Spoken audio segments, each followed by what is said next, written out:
Welcome, my drowsy friend, to Boring History Now. You've found your way into a corner of the internet where history slows down to a crawl, where monks shuffle around with quills instead of swords, and where every candle burns a little too slowly for modern attention spans. Tonight's story is about why medieval monks spent centuries copying the same 3 books. And, spoiler alert, you probably won't make it through this day. But that's fine, either did most of the monks, at least not without several naps. Before we begin, I'll whisper this politely. If you find yourself enjoying the way history can feel like chamomile tea, consider pressing the little subscribe button.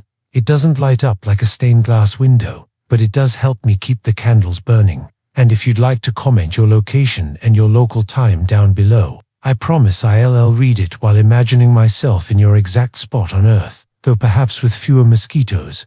Now let's ease into tonight's journey. You wake in the dim hush of a medieval scriptorium, the stone walls damp with the smell of lime and soot, the kind of place where echoes hang lazily in the air, undecided about whether to stay or leave. The room is cold, though not cold enough to kill you, just enough to make your fingers stiff, which is unfortunate, since you are about to spend the next several hours writing the same word over and over. The candle beside you flickers like it's also considering an early retirement. The world outside is medieval Europe, sometime around the 9th century. The Viking raids are still a nuisance, but in here, the enemy is boredom. You're one of many monks who spend your days copying manuscripts by hand, usually the Bible, sometimes a few Latin classics, but rarely anything else. The monastery has a strange obsession with producing these copies, even though you could swear there are already piles of them gathering dust in the library. Here's your first major historical fact. Between the 6th and 12th centuries, monasteries were the main centers of book production in Europe.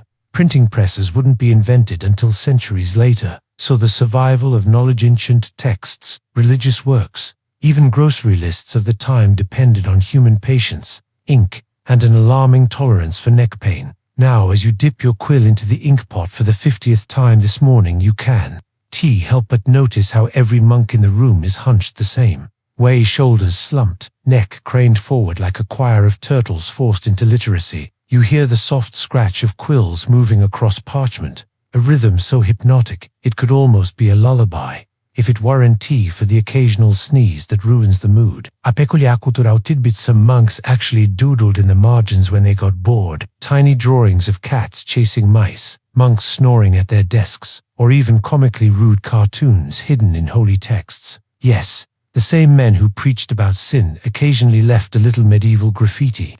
Imagine centuries of solemn copying punctuated by the occasional stick figure waving at the future. Historians still debate whether the doodles were tolerated as harmless amusement or frowned upon as distractions from divine work. Personally, as you stare at your own shaky handwriting, you suspect that any attempt at humor is a holy necessity. You glance out the narrow window slit and see the morning light spilling weakly across the courtyard. Somewhere a bell rings, dragging you back into the monotony of the task. You wonder whether copying a psalm for the 17th time will make you holier or just improve your spelling. But that's the medieval gamble. Salvation or carpal tunnel, maybe both. And as the candle wax drips like a slow-motion clock, you realize you've only finished 1 page. The monks around you sigh in quiet solidarity. It's going to be a very long day indeed. The hours stretch like honey left too long in the sun, sticky, slow, and slightly questionable.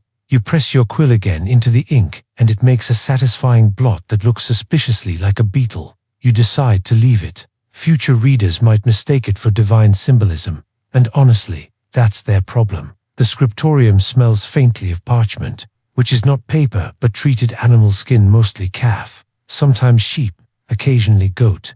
If you think typing on a laptop is frustrating, try writing on something that once bleated. Each sheet takes weeks to prepare, scraping, soaking, stretching. By the time it reaches your desk, it's smoother than your patience, but far less forgiving when you smudge ink. Major fact number 2, a single Bible could require hundreds of sheets of parchment, which meant entire herds of animals gave their hides for 1 book. Some monasteries had barns dedicated not to milk or meat, but to the steady production of future pages. Imagine the theological implications. This sacred text brought to you by 12 cows and a particularly moody sheep. Your hand cramps again, so you set the quill aside and flex your fingers. Across the room, Brother Thomas sneezes directly onto his manuscript, smearing ink in what looks like a medieval inkblot test. He stares at it for a long moment before carefully turning the blot into a decorative initial letter. Innovation born of desperation. A weird cultural tidbit. Monks sometimes flavored their ink with wine or honey, both to improve consistency and, occasionally, to keep themselves awake. Which explains why some surviving texts smell faintly of old taverns. You wonder if you'd be more inspired copying psalms while mildly tipsy. Probably not holier, but definitely funnier. As the day drags on, you notice the ritualistic rhythm of this place. Silence is expected, though not always kept. The only real breaks are for prayer, meals, and the occasional reprimand when someone accidentally copies a line twice. Scholarly debates still circle around how strictly these rules were enforced. Did abbots truly hover over the scribes like anxious editors, or was the reality far more relaxed, more like a very long group project with too much candlelight? You return to your page, tracing letters so carefully it feels like drawing tiny architecture. Each curve of an A, each cross of a T, is a deliberate act, as if you're building cathedrals out of ink. It's monotonous, yes, but strangely meditative. You lose track of time. At one point, you're fairly sure your hand moves without you. The words flow through you, not from you. Remember the candle from earlier, the one that seemed on strike? It's shorter now, sagging like a tired sentinel. Its flame makes the ink gleam, and for a moment, you almost forgive the day for being so endless. Outside, the courtyard has shifted to late afternoon light, the shadows stretching longer, as though the monastery itself is yawning. You stifle your own yawn and realize you've copied an entire passage without really noticing. The words look correct, but you couldn't say what they mean. Perhaps that's the true essence of monastic work. Devotion not to meaning, but to endurance. And so you press on, one word, one line, one page at a time, the quiet patience of centuries resting on your shoulders. Somewhere, faintly, you imagine a future reader opening this book and whispering, "Well, that's neat." For now, though, you dip the quill again, listening to the chorus of scratches echoing through the stone chamber. The night bells will ring soon, and with them, the promise of sleep. Not yet, though you still have several pages to go. Several hundred, in fact. But don't worry, you probably won't make it through this day. The bells toll vespers, their sound rolling like soft thunder through the cloister, and you lift your head for the first time in what feels like a week, though it's only been a few hours. Time bends differently, here longer, slower, like syrup poured too cautiously. Your eyes ache from squinting at parchment, and your back feels like a poorly built bridge. Yet you stand with the other monks, stretch your legs, and shuffle into the chapel. The air is cooler there, and the flicker of torches sets shadows to dancing along the walls. You chant psalms in Latin, syllables falling from your mouth like unfamiliar coins. You don't entirely know what each phrase means, let's be honest. Neither did half the monks, but the rhythm itself is soothing. A communal lullaby sung more for endurance than comprehension. A major historical fact drifts in with the incense. Latin remained the official language of scholarship and the church for centuries, even long after most people in Europe had stopped speaking it in daily life. For monks, copying Latin texts was both a spiritual duty and a way of preserving knowledge they themselves might not fully understand. Imagine faithfully transcribing Shakespeare while only recognizing the word "the."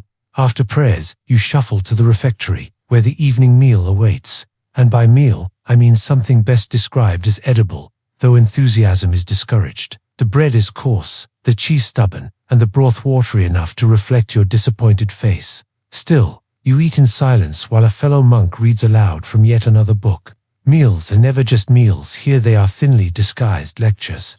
An obscure tidbit: some monasteries required monks to sit at designated tables according to seniority. The more years you had endured here, the better your seat, though this mostly meant you were slightly closer to the broth before it cooled. A true privilege. There is still debate among scholars about how strictly these dining rules were kept. Some say monks occasionally whispered jokes or traded bites of food. Others insist silence was ironclad, a culinary vow of chastity for the mouth. Either way, as you chew your bland bread, you suspect the truth lies somewhere in between. After supper, you return briefly to the scriptorium, because apparently one day of copying isn't enough for a lifetime.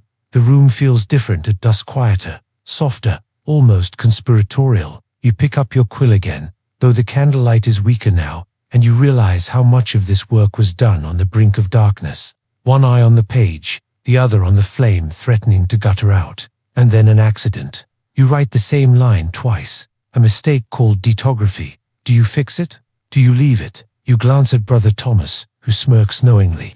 You choose to leave it. If future readers are confused, they'll simply get a bonus dose of scripture. Double the blessing, right?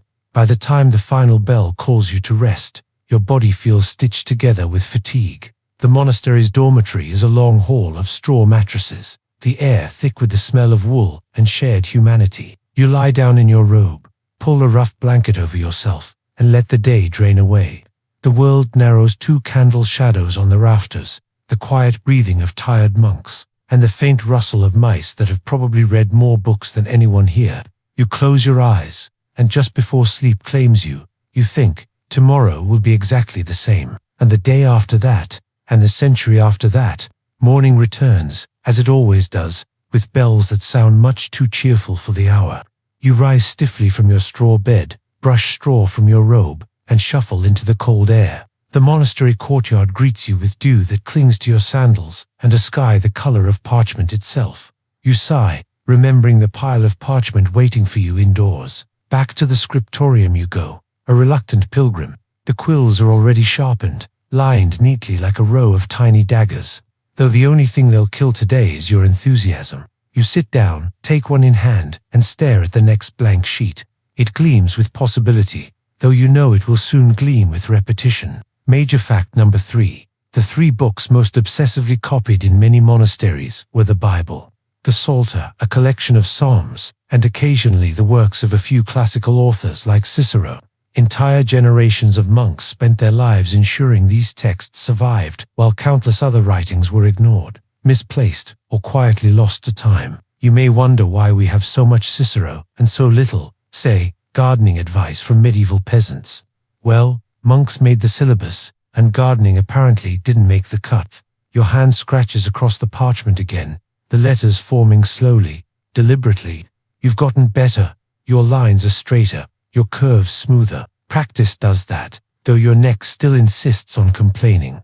Across the room, Brother Peter hums faintly under his breath, earning him a sharp glance from the senior scribe. The silence of the scriptorium is both sacred and suffocating, a stillness so deep that even a cough sounds rebellious, a cultural oddity. Monks sometimes used pumice stones to erase mistakes by scraping the parchment smooth again. Of course, this thinned the page until it looked nervous, but it was better than tossing it out. Some surviving manuscripts even show faint ghost texts beneath newer writing, a medieval version of hitting undo. Though less reliable, imagine centuries later, scholars leaning over a manuscript and squinting. Was that a psalm or a grocery list? Historians still debate how much freedom monks had to embellish texts with decoration. Some manuscripts are plain, others extravagantly filled with gold leaf and elaborate illustrations. Was this artistic choice up to individual monks, or carefully ordered by abbots? No one is quite sure. What is certain is that some bored monk once decided a capital A needed to look like a dragon, and honestly, who could blame him? The hours crawl. You pause, glance at the page you've finished, and realize it looks nearly identical to the one before it. Progress feels slippery, like walking on wet cobblestones. And yet there's comfort in the sameness, a rhythm, a pattern, a slow heartbeat that steadies your mind.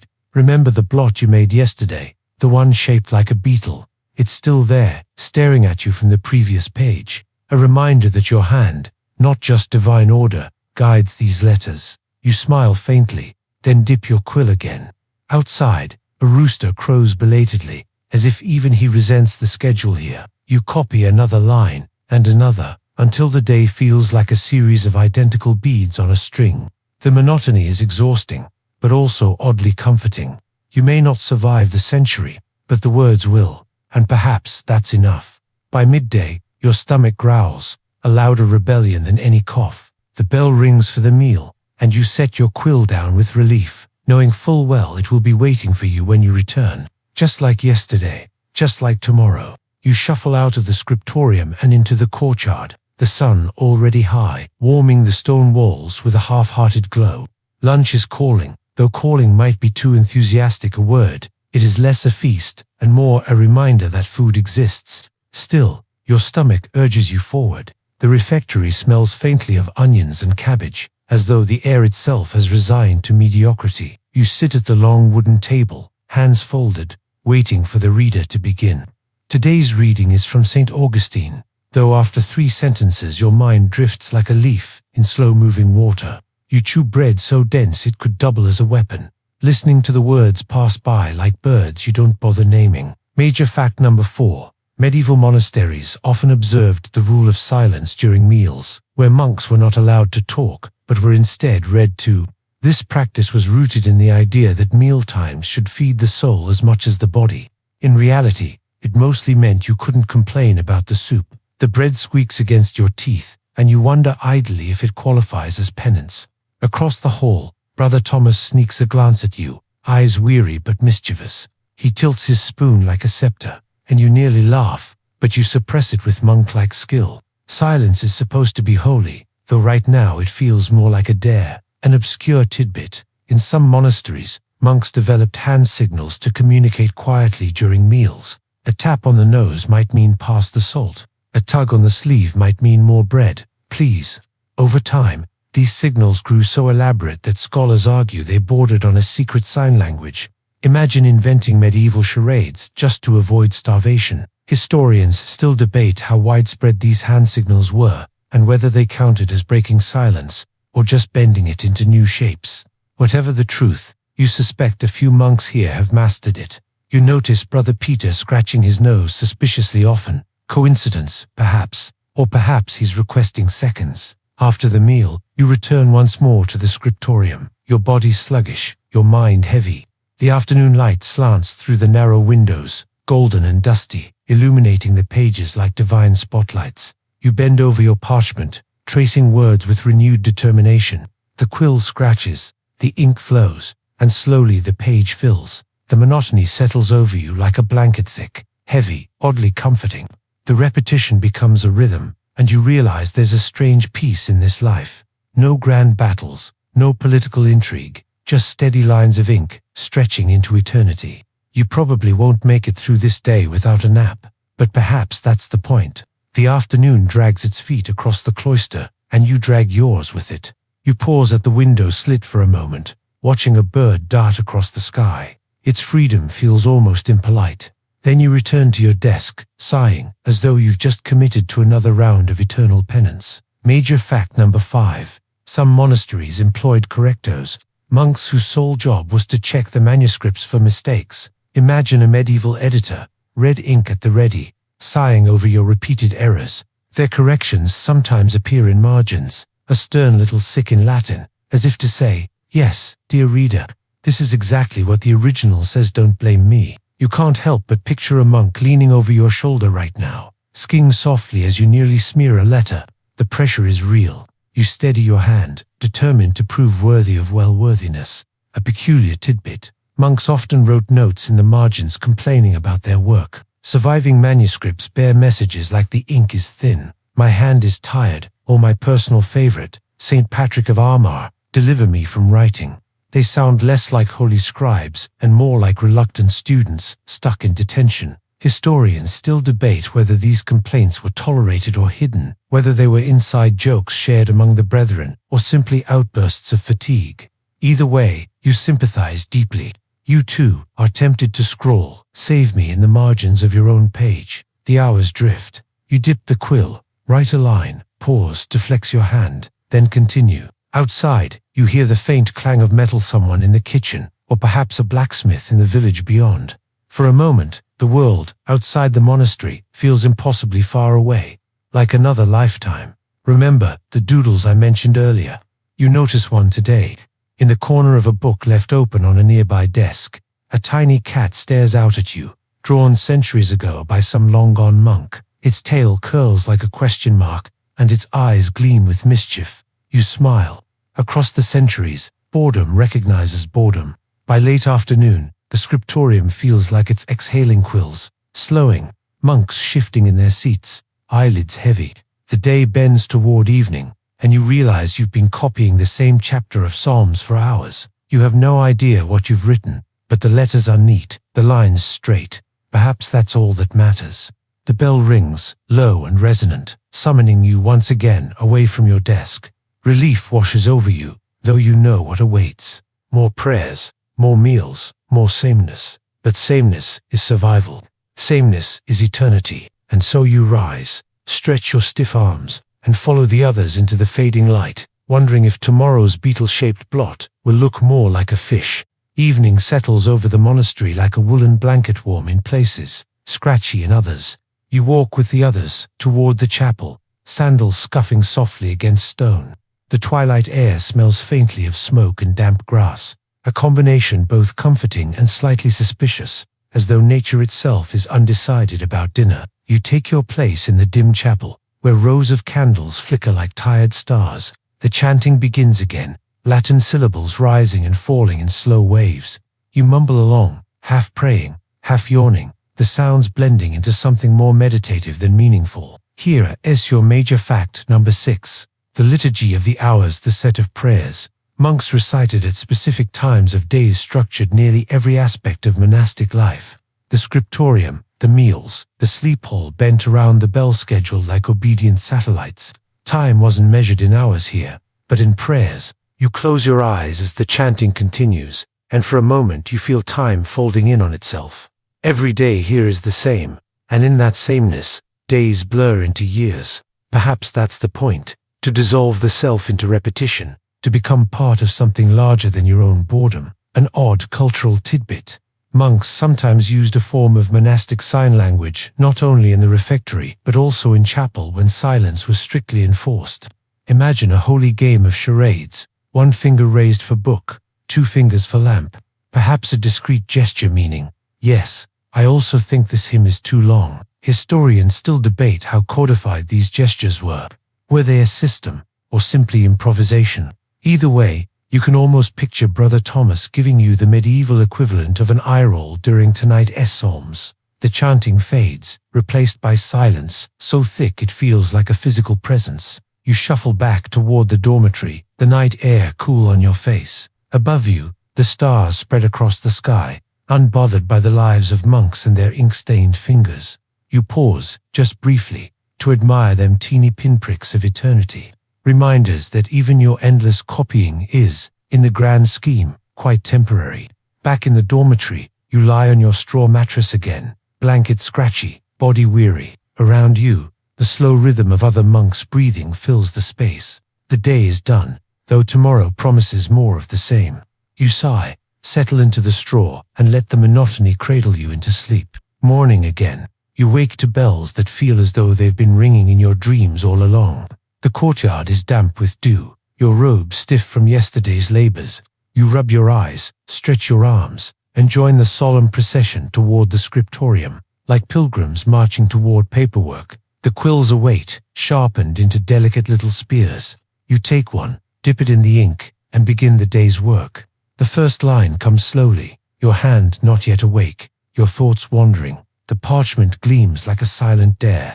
Major fact number 7. Monasteries didn't just copy religious texts. Some also preserved works of science, philosophy, and medicine from the ancient world, Aristotle, Galen, even fragments of lost plays. Without these weary scribes, much of classical knowledge might have vanished entirely. In a way, your boredom today is the reason someone tomorrow can learn algebra. You're welcome, future mathematicians. Across the room, Brother Peter yawns extravagantly, earning a glare from the senior scribe. You bite back a smile. There is little rebellion in this place, but yawning theatrically comes close. A peculiar tidbit: some monks experimented with different ink recipes, mixing in odd ingredients like gallnuts, ash, or even beer. The results varied. Wildly, some inks faded to brown, others to red. Some endured for centuries, while others practically vanished within decades. Historians sometimes puzzle over manuscripts where entire pages look ghostly, as if the words decided they were too shy to survive. Scholars still debate which inks were considered most official versus which were simply tolerated. Was there a hierarchy of colors, a snobbishness about whose black was blackest? Or did abbots just shrug and accept whatever didn't smudge too badly? The truth, as usual, is lost in the margins. You continue writing, each word a small anchor in the drifting sea of time. Remember the cat doodle you noticed yesterday? Today you catch another, this one, a little fish tucked into the curve of a letter, perhaps the same bored monk at work, or perhaps a secret conversation unfolding across pages. Cats and fish, chasing each other through the centuries. The day lengthens, stretching out like warm wax. The scriptorium hums with its usual rhythm. Scratch, pause, dip, scratch. Your shoulders ache, your mind drifts, and still the words march across the page. Outside, the world continues, fields tilled, markets opened, kings scheming. But in here, the only kingdom that matters is ink and parchment. When the midday bell rings, you nearly leap from your chair, grateful for the promise of bread, cheese, and the brief reprieve of not writing. Yet as you stand, you glance at the page, you filled another step in the endless chain. Another small survival of thought against time. Tomorrow, it will be the same. And somehow, that feels comforting. The midday meal greets you like an old acquaintance, predictable, bland, and slightly judgmental. Today's broth is thinner than usual, and the bread seems to be competing with stone masonry. You gnaw at it anyway, because hunger doesn't negotiate. Across the hall, Brother Thomas looks at his piece of cheese with the same expression one might reserve for a disappointing inheritance. Major fact number 8. Food in monasteries was intentionally plain. Part of the Benedictine Rule's emphasis on moderation and humility. Meat was often restricted or banned, though fish somehow escaped the ban because, apparently, fish didn't count as indulgent. The logic is debatable, but then again, so is the broth. You sit quietly as the designated reader drones from yet another text. Today, it's Gregory the Great, which sounds more exciting than it is. You find yourself watching the sunlight move slowly across the stone wall instead. Each inch of brightness a reminder that time still exists outside these walls. A cultural tidbit. Some monasteries took the food rules so literally that if a monk fell ill and needed more sustenance, special permission had to be granted for him to eat meat. Records even survive of abbots debating whether chickens counted as flesh. Historians still chuckle over these dietary loopholes, though whether the monks themselves laughed is uncertain. Scholars also debate just how strict every monastery was. Some might have relaxed the rules, especially in wealthier regions with easier access to food.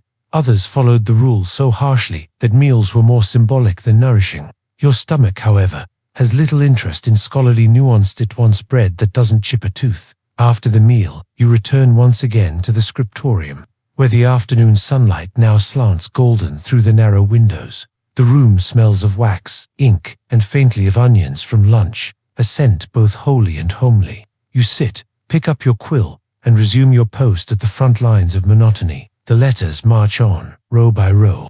Sometimes you imagine the page as a field, the words as tiny soldiers standing in perfect order. Other times, you imagine them as seeds, planted line by line, growing into something larger than yourself. And occasionally, you just imagine throwing the whole parchment out the window. Remember the ghost texts from scraped parchment. Today you notice one, faint letters beneath your work, a whisper from some earlier scribe, long gone. It feels like a haunting, but a polite one, just a reminder that you're part of a long, unbroken chain of weary hands and fading ink. The candle drips, the quill scratches, your thoughts drift. Another page is finished, then another. The monotony is heavy, yes, but it has a strange beauty too, like walking the same path every day and noticing one new flower growing by the road. When the evening bell finally tolls, you set your quill down with a sigh that is equal parts relief and resignation. Tomorrow will bring the same tasks, but for now, you get to walk away. Evening prayers return, wrapping the monastery in a cocoon of chant and shadow. The chapel glows with soft light, candles trembling as if exhausted by their own effort. You chant along, lips moving in practiced patterns, though your mind is far away, perhaps following that ghost text, wondering who wrote it, what they felt, whether they too dreamed of bread that didn't double as stone. Major fact number 9. Manuscripts weren't just copied, they were often bound in covers of wood and leather, sometimes adorned with jewels or ivory. To the monks, books were treasures, physical embodiments of divine wisdom. Even if the daily act of copying felt tedious, the final product was revered almost like a relic. An obscure tidbit. Some bindings even included small reliquaristini compartments holding bits of saints' bones or scraps of holy cloth. Imagine opening a book and finding not just words, but a bone shard nestled in the cover. Medieval multitasking, scripture and skeletons in one package. Historians still debate whether such elaborate bindings were common in everyday use or reserved for ceremonial volumes. Many have been lost, but enough survived to remind us that a book, in that world, was never just a book. It was a sacred object, weighty both literally and spiritually. After prayers, you walk the cloister under the stars. The night air is sharp, filled with the scent of damp earth and wood smoke from some distant hearth. You tilt your head back, watching constellations scatter across the sky. For a fleeting moment, you feel a kinship with them, teeny, glowing symbols suspended in a vast, dark page. Perhaps monks are just stars trapped indoors, writing light in smaller strokes. Back in the dormitory, you lie on your straw mattress again. Your body aches, but your mind hums faintly with the rhythm of the day. Scratch, dip, copy, repeat. You close your eyes, letting the monotony lull you. Tomorrow you'll wake again to bells, again to parchment, again to ink. The sameness is inevitable, but also strangely reassuring. History is preserved not by heroes, but by repetition, by tired monks who doodle cats, complain in margins, and whisper across centuries. I was here to sleep pulls at you gently now, as though the day itself is tucking you in. And as you drift off, you realize the story you're copying is not just on the page, it's you. You are the story. And you probably won't make it through tomorrow either. Dawn slips in quietly, like an uninvited guest who nevertheless insists on ringing the bell. You wake again, to the rhythm of monastery life, the same sandals shuffling, the same yawns half hidden behind sleeves, the same faint smell of wax and damp stone.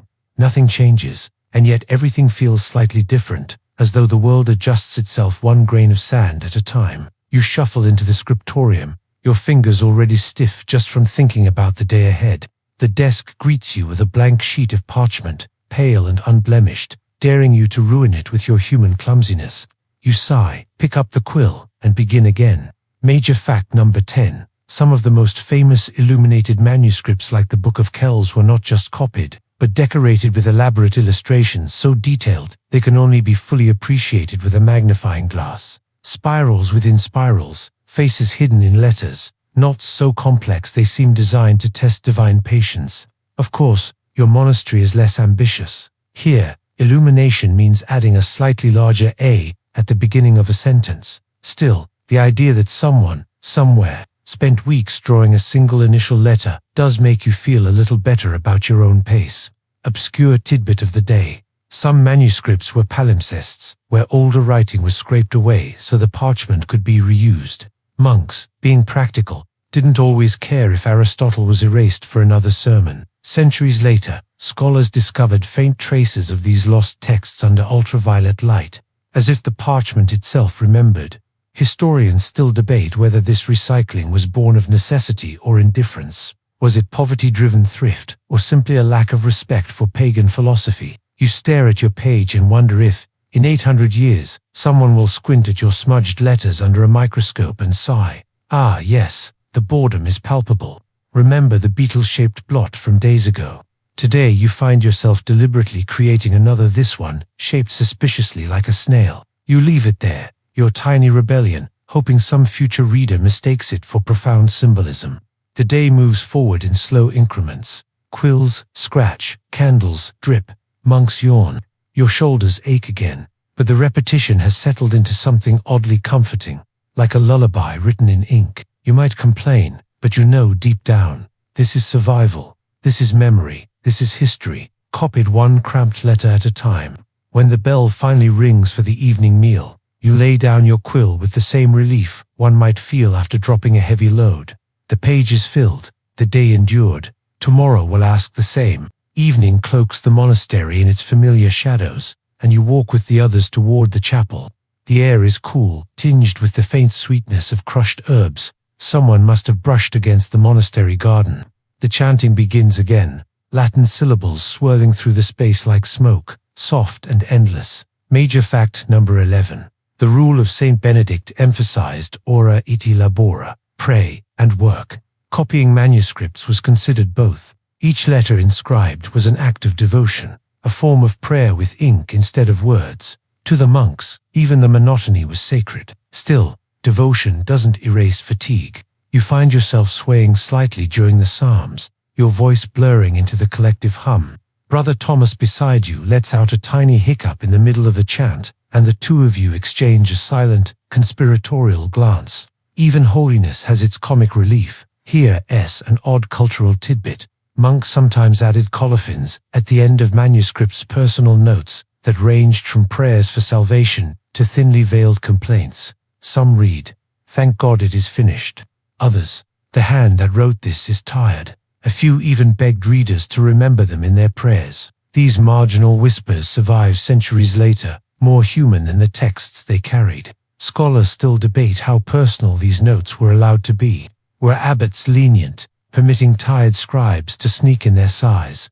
Or were such colophons written quickly, in hopes no superior would notice? Either way, they remind you that every book holds not just words, but weary hands and whispered prayers. The chanting ends, the candles gutter. You walk through the cloister under the stars, the night sky vast and indifferent above you. The same stars the monks of centuries past gazed at, the same stars future scholars will see long after your ink has faded. Back in the dormitory, you lie down again, straw rustling under your weight.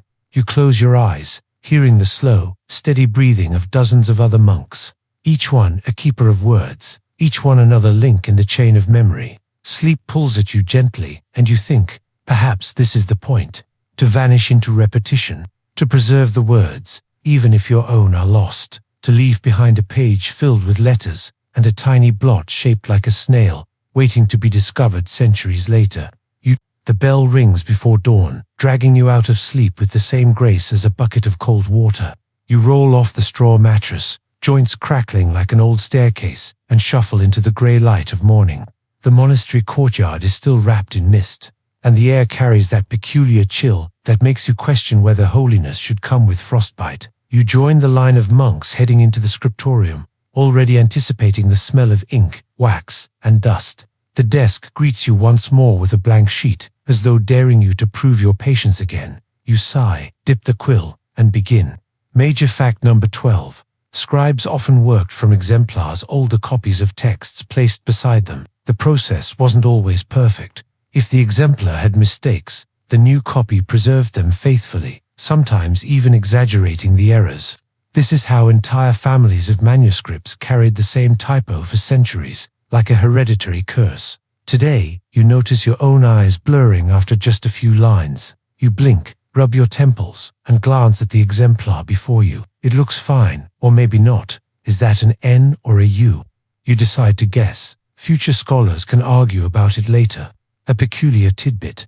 Some scribes marked their confusion with little symbols in the margins, like a medieval version of, "or not sure about this." These annotations survive as charming evidence that uncertainty, too, is historical. You're tempted to add your own. Look, I tried. Historians still debate whether these mistakes mattered much at the time. Were abbots furious over typos, or did they shrug, assuming God would sort it out? Opinions differ, though judging by the sheer number of surviving blunders, divine tolerance seems to have been the prevailing policy. Remember the ghost text you noticed earlier in another manuscript. Today, your eyes wander to a faint set of marks under your own page. It's almost like the parchment itself is sighing. Not again. You sympathize deeply. By midday, your stomach grumbles, your hand aches, and your page is nearly full of words that, frankly, blur together like spilled ink. You set the quill down as the bell calls for lunch, grateful for the interruption. Bread never looked so divine. After the meal, you step outside for a rare breath of fresh air.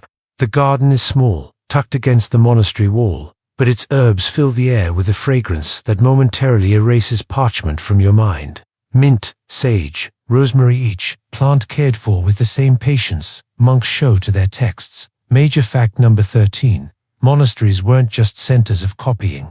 They were also hubs of gardening, brewing, and healing. Herbal knowledge preserved by monks would later inform early medicine. That time in the corner isn't just seasoning, its history disguised as soup flavoring. A curious tidbit. Some monks wrote herbals, illustrated guides to plants and their uses. These included everything from recipes for soothing teas to dubious cures, like using cabbage leaves for headaches. Historians chuckle at these remedies. though some modern studies suggest monks were occasionally onto something. Possibly not the cabbage hats though. Still, scholars debate how accurate these herbals were. Were they practical manuals for everyday use, or more symbolic collections of wisdom meant to impress? The truth is likely in between, part garden notes, part medieval Pinterest board. You stroll back into the scriptorium, carrying the faint scent of rosemary with you. For a moment, the room feels less oppressive, as though the herbs have reminded you that there is life beyond ink. You sit, take up your quill again, and resume the rhythm. The afternoon stretches. Each line you write another slow step through time. You glance at Brother Thomas, who has begun shading his capital letters a little too enthusiastically. Perhaps it's art, perhaps it's rebellion. Either way, it's entertaining. Remember your snail-shaped ink blot. Today, it's joined by a faint smudge that looks suspiciously like a rabbit. You consider leaving a whole menagerie scattered through your manuscript. A future scholar might call it allegory. You'd call it border management. As evening draws near, the scriptorium quiets, the last rays of sun painting the walls with a soft glow. You set down your quill, shoulders aching, but with a page filled. Another small step in the chain of survival. The bell rings, summoning you back to prayer, and you rise, moving slowly, as though carrying centuries on your back. Perhaps you are. The final day of our long, slow wandering through the scriptorium begins, much like all the others, bells tolling before the sun, sandals scuffing across the stone floor, and the quiet determination of monks trudging into their routine like tired soldiers marching back into the same battle. You sit at your desk once more, quill in hand, parchment before you, the candle flickering as though it, too, is sighing at the repetition. Major fact number 14. By the late Middle Ages, professional scribes in cities began to replace monastic copyists. Universities and a growing appetite for secular books meant that manuscript culture slowly shifted out of monasteries. The monks, who had once monopolized the production of texts, found themselves overshadowed by laymen with better handwriting and perhaps less patience for doodling cats. Still, here you are, centuries earlier, scratching away at the page. The words come slowly, like raindrops dripping from a roof. The scriptorium hums its familiar tune. Scratch, dip, scratch. Brother Thomas sneezes again. Brother Peter sighs theatrically. And you wonder whether monks ever took bets on who would finish a psalm first. Probably not, but the thought amuses you. An obscure tidbit. Some manuscripts were sprinkled with crushed insects or sprinkled with herbs to keep mice away. Imagine carefully seasoning your Bible like a casserole, only to discover that future readers would marvel more at the bug dust than the calligraphy. Historians still debate how effective these insect-repelling tricks really were. Some manuscripts show obvious signs of nibbling, little chew marks in the margins. Even the holiest texts, it seems, could not escape a determined mouse with midnight cravings. You pause, flex your hand, and glance at your work. The page is neat, the letters even, the snail-shaped blots still grinning faintly in the corner. You wonder if this is your legacy, not the words themselves, which are copied endlessly elsewhere, but the tiny imperfections that prove you existed. A blot, a doodle, a weary sigh written between the lines. And as the evening bell tolls, you set the quill down one last time. The page is finished. The day is finished. Perhaps the story is finished too. The day begins in the palace, though you can't quite tell if it's day at all. Curtains so heavy they might as well be armored doors block out the sun. And inside, the air is perfumed with incense. Faint smoke drifting lazily, as though time itself has agreed to go on holiday. You hear footsteps echo across polished marble, soft as feathers, servants sliding through halls as if they're all part of one quiet ballet. You're here, in Topkapi Palace, sometime in the height of Ottoman splendor. Though honestly, you could be anywhere with enough gold leaf and enough people trained to whisper. And a quick warning, you probably won't make it through this day without yawning at least twice. You move through corridors lined with Iznik tiles, those blue and white patterns that look like someone got very enthusiastic with a geometry set and far too much patience. The smell of freshly roasted coffee drifts toward you, sharp and earthy, cutting through the cloying sweetness of rosewater. Coffee, of course, isn't just a drink. Here it's the empire's unofficial bloodstream. The palace kitchen employs hundreds, but a select group known appropriately as the Kavesibaka.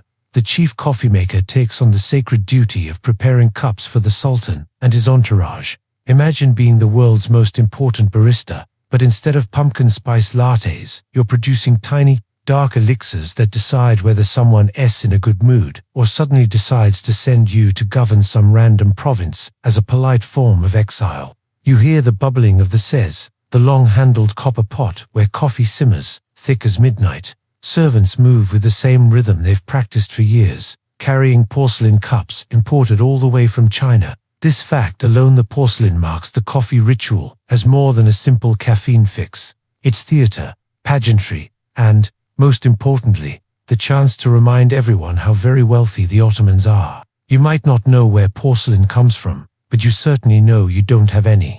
So you sit back in awe and pretend you're impressed. Historians still debate whether the Ottomans truly believed coffee had medicinal properties, or whether they just couldn't admit they were hooked. Either way, the Sultan receives his cup like a sacred offering, holding it gently, the steam rising like a private veil around his face. Coffee in the Ottoman palace is less about waking up and more about gathering people, viziers, courtiers, and ambitious hanger-ons who orbit power like moths around a lantern. And of course, with coffee comes talk. Gossip is the oxygen of the court, drifting from one corner of the palace to another. Whisper to whisper, more reliable than official decrees. You hear murmurs about a grand vizier who might be too ambitious, about a concubine who sings too beautifully to be trusted, about a trade ship that returns suspiciously light. It's all spoken softly. Four walls here may not have ears, but servants definitely do, and they're more efficient than any modern news service. Here's a fun tidbit you probably didn't expect. In the women's quarters of the palace, coffee cups could double as fortune-telling tools.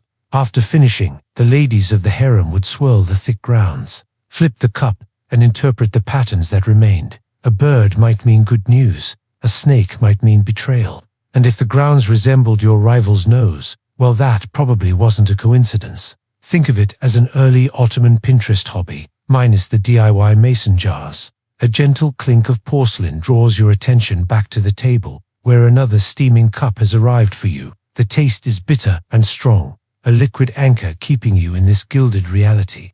You can almost feel the palace breathing with it, the sighs of courtiers, the hum of endless politics, the heartbeat of an empire that runs on roasted beans. Now let's ease into tonight's journey, following the trail of coffee and whispers as they weave through the Ottoman palace, filling its chambers with warmth, intrigue, and the occasional sarcastic chuckle. You wander further into the palace, the cup still warm in your hand, though you suspect the servants will whisk it away before you dare to set it down yourself. The walls seem to close in as you move toward the Enderun, the palace school, where pages and young men are trained not only in military arts and administration, but also, of course, in the delicate rituals of service, including the art of coffee. Imagine being a teenager today, required to memorize not only algebra, but also the exact number of bubbles considered polite on the surface of the Sultan's brew. You'd probably fail both. The young attendants bustle about in silent precision, each knowing that a misplaced word or a poorly balanced tray could change their destiny. Coffee isn't just a drink, here it's an exam, a performance review, and a loyalty oath, all poured into a tiny porcelain cup. Somewhere in this room, you think, is a boy who will one day become a vizier, but right now, he's sweating bullets, hoping not to spill coffee on his robes. It's oddly comforting. Powerful people once feared the same clumsy fate as anyone carrying 3 mugs to a coworker's desk. A major historical fact unfolds before you. The Ottomans institutionalized coffee preparation in their court culture, long before many European states even recognized coffee as tolerable. By the 16th century, coffee was firmly entrenched in palace ritual. Decades before London opened its famous coffeehouses, the empire didn't just adopt coffee, it staged it, choreographed it, and made it into a cultural spectacle. You're standing inside the original blueprint for the cafe society of the modern world, except here, instead of writers and students arguing about philosophy, you've got viziers carefully not saying what they really think about tax policy. And yet, despite this formality, there are oddities. For instance, palace etiquette dictated that the coffee cup called a fincan was placed inside an ornate holder known as a zarf. The zarf could be silver, gold, or encrusted with gems, which sounds impressive until you realize it was just a very fancy coup folder. Imagine explaining to your friend, "Yes, my cup is made of porcelain," but I refuse to touch it until it's snugly dressed in jewelry. The contradiction is almost endearing, as though the empire's most powerful men needed a reminder that luxury should be slightly inconvenient. Around you, murmurs float like dandelion seeds. One servant is whispering about a rumor that a foreign ambassador is angling for more trade concessions. Another hints that a certain court musician has grown too familiar with a certain concubine. The palace thrives on these half-truths, little sparks that may ignite tomorrow's decisions. It's less official counsel and more group chat with high stakes. Historians still debate whether the constant surveillance of gossip was intentional design or accidental byproduct. Did the sultans deliberately let whispers circulate, like steam rising from a seize, to see who inhaled them and who coughed? Or did the palace simply contain too many people, too many egos, for silence to survive? No one's sure, but you suspect the truth is that gossip, like coffee, is impossible to stop once it starts boiling. Here's your obscure tidbit of the hour. In some Ottoman records, the kavese bakar, the chief coffee maker, was considered important enough to be consulted in matters of trust. Since he prepared the sultan's cup, he was always nearby, listening, observing, silently becoming an expert in who stood close and who stood apart. Imagine your local barista doubling as the kingdom's intelligence officer. Suddenly, that guy who remembers your order doesn't seem so harmless. The ceiling above you glitters with gold leaf, patterns spiraling endlessly, like caffeinated doodles from someone with far too much time. You tilt your head back and imagine the artisans hunched over centuries ago, painstakingly painting every line. Did they also sneak sips of coffee to stay awake? Probably, though unlike you, they couldn't wander off into the next room pretending they were on a historical vacation. As you step forward, you notice again the weight of the palace's silence. No one raises their voice. No one laughs loudly. Every sound is intentional, measured, like notes in a lullaby played on marble floors. Yet beneath the hush, you feel it, the caffeine hum, the nervous anticipation, the endless calculations of who drinks with whom, and who, perhaps, isn't invited at all. And as another servant glides past, balancing a tray with cups that glimmer in the low light, you catch yourself thinking, maybe the empire doesn't run on conquest or taxes or diplomacy. Maybe it runs on tiny cups of bitter liquid and the very human need to lean in and whisper. You take another sip, and the world feels just a little heavier, slower, as though preparing you to drift further into this labyrinth of coffee and courtly shadows. The palace gardens open before you, and suddenly the air shifts. Instead of incense and candle wax, you breathe in the damp sweetness of jasmine, the peppery edge of rosemary, and, faintly, the roasted scent of beans that never seems to leave your nostrils anymore. A fountain murmurs lazily in the center, water arcs catching what little sunlight sneaks past the trees. The sound is soothing until you notice that even here, among roses and pomegranate trees, servants are darting with trays of coffee, because apparently the Ottoman court did not recognize the concept of outdoor relaxation without caffeine. You stroll past tulips, and yes, these tulips are not just flowers, they're symbols of imperial pride. The Ottomans adored tulips long before the Dutch had their tulip mania. In fact, entire festivals revolved around them in the 18th century. Though you're a little early for the biggest floral parties, still, even in your century, the word tulip era has become shorthand for Ottoman decadence. When courtiers drank coffee in candlelit gardens and staged nighttime firework displays, it's comforting to know that history proves humans have always enjoyed mixing flowers, caffeine, and questionable spending priorities. The courtiers around you are restless. They gossip as easily as they breathe, leaning on the stone balustrades with tiny cups in hand.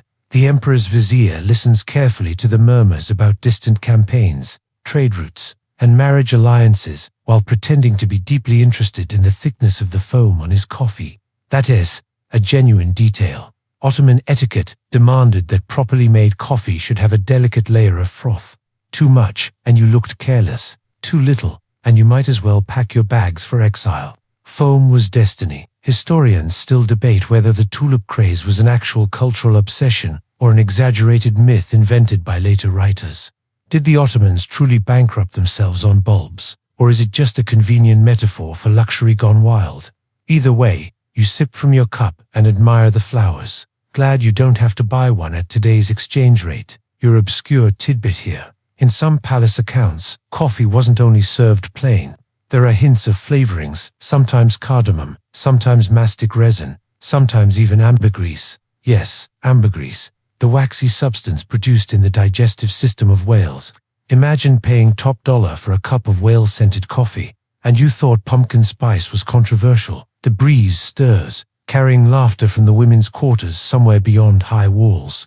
You can't see them, of course, strict separation rules apply, but the sound reminds you that coffee rituals reached all layers of palace life, from grand viziers down to The difference, of course, is that a spilled cup in one courtyard might end your career, while in another it might just end in good-natured scolding. Nearby, a scribe dips his pen, noting deliveries of beans arriving from Yemen, the empire's prized supplier. These beans travel hundreds of miles by caravan and ship before finally landing here. In porcelain cups that way, almost nothing but signify everything.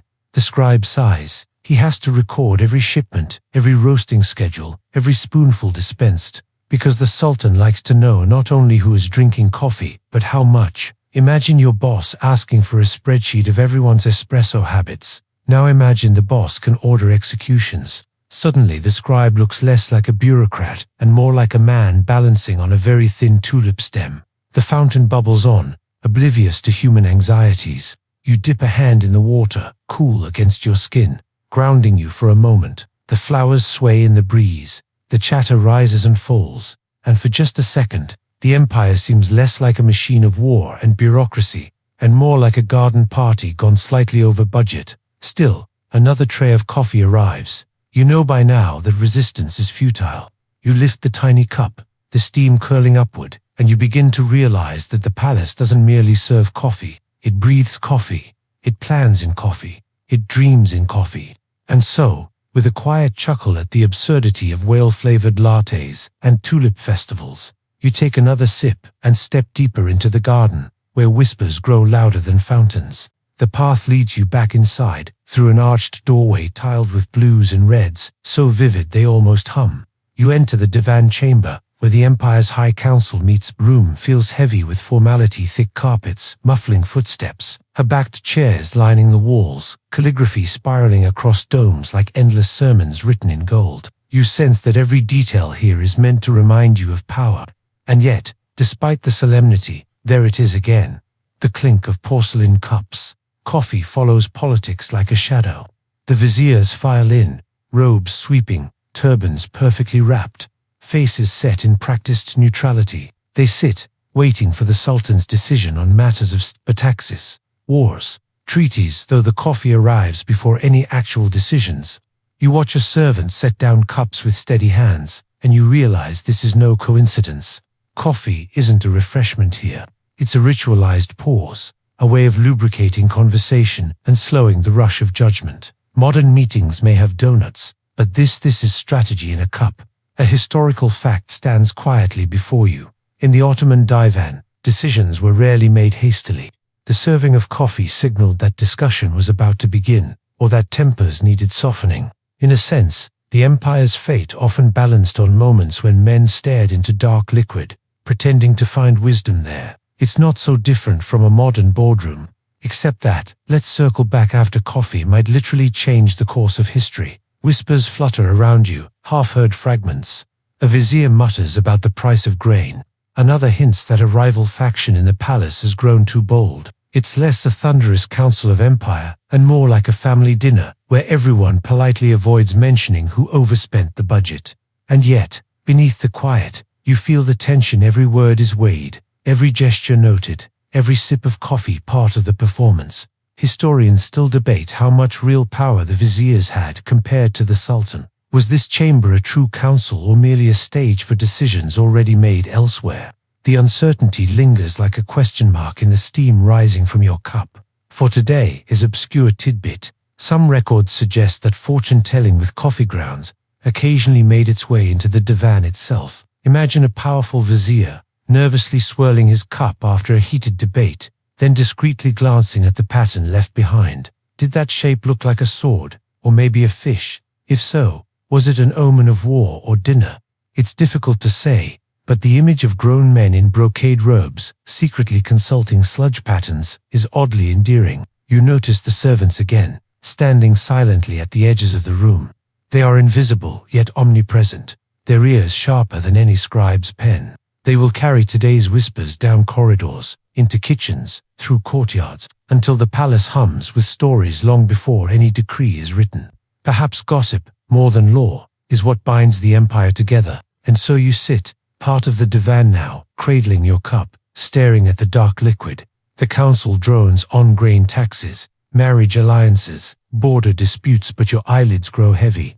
The coffee doesn't jolt you awake as it might outside these walls. Instead, it feels like an invitation to sink into the slow rhythm of Ottoman governance, where nothing moves quickly, yet everything somehow happens. You lean back against the cushions, the air warm with incense and roasted beans, and you think, maybe the empire isn't powered by swords or ships after all. Maybe it runs on patience, foam, and the delicate art of pretending to find answers at the bottom of a cup. You drift away from the divan chamber, carried on the low hum of conversation, until you find yourself in a quieter wing of the palace. The air is cooler here, scented with polished wood and faint smoke from braziers.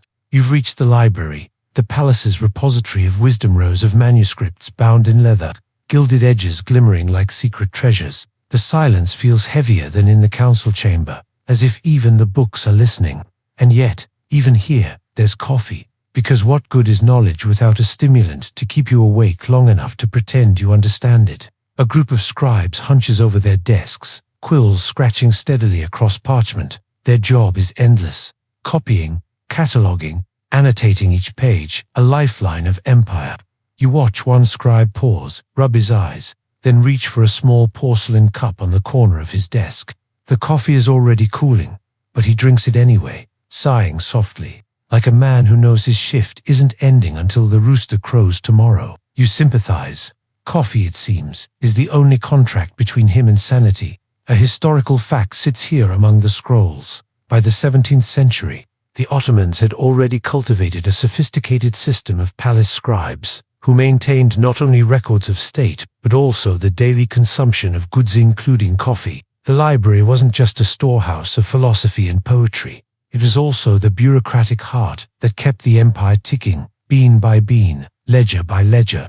You think of it as the original coffee and paperwork office. Somewhere between the shelves, you overhear a hushed conversation. Two apprentices whisper about a rumor that the Sultan has requested a rare manuscript from Persia. Another insists that the chief coffee maker was spotted speaking privately with a vizier. Scandalous. You chuckle quietly. Even in a library, gossip flows as freely as ink. Whispered words here can change fortunes tomorrow. Historians still debate whether the scribes themselves had much influence over policy, or if they were merely passive record keepers. Did their meticulous notes ever sway the decisions of the divan, or were they destined to be invisible, immortalized only in the margins of someone else's story? The truth is hidden somewhere in these shelves, though no one has yet managed to find it. Now, here's an obscure tidbit for you. In Ottoman libraries, books were sometimes chained to the shelves to prevent theft. But in Topkapi, with its lavish resources, it was often the coffee pots and cups that mysteriously wandered off. Apparently, knowledge could wait, but caffeine could not. Imagine a librarian sighing, not because a manuscript vanished, but because someone made off with a silver zarf holder. You trace your finger along a gilded spine, feeling the grooves in the leather. The room is dim, lit only by oil lamps and the occasional flicker of candlelight. Shadows stretch across the tiles, making the space feel endless. You imagine scholars hunched here centuries ago, their minds burning with poetry and mathematics, fueled by the same bitter drink resting in your hands now. You take a sip. It's strong, slightly overbrewed, but warm. It anchors you. A soft yawn escapes one of the apprentices, and you nearly echo it yourself.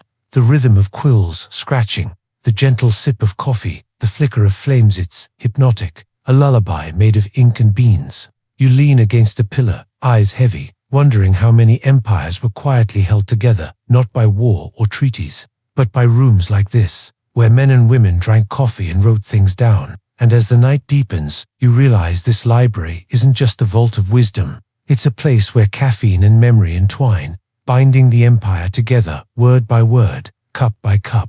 From the library, you're drawn once more by the faint sound of laughter, this time brighter, lighter, spilling from behind ornate doors. You slip inside to find yourself in the harem's outer court.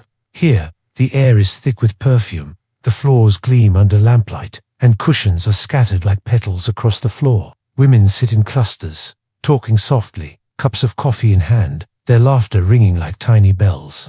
If the divan chamber was theater, this is cabaret. You notice the small trays, silver, delicate, each carrying a fincan nestled in a jeweled zoff. The coffee here is sweeter, laced with spices or sugar, because in the harem, coffee is not merely fuel, it's social glue. Women sip slowly, pausing to gossip, to speculate, to confide.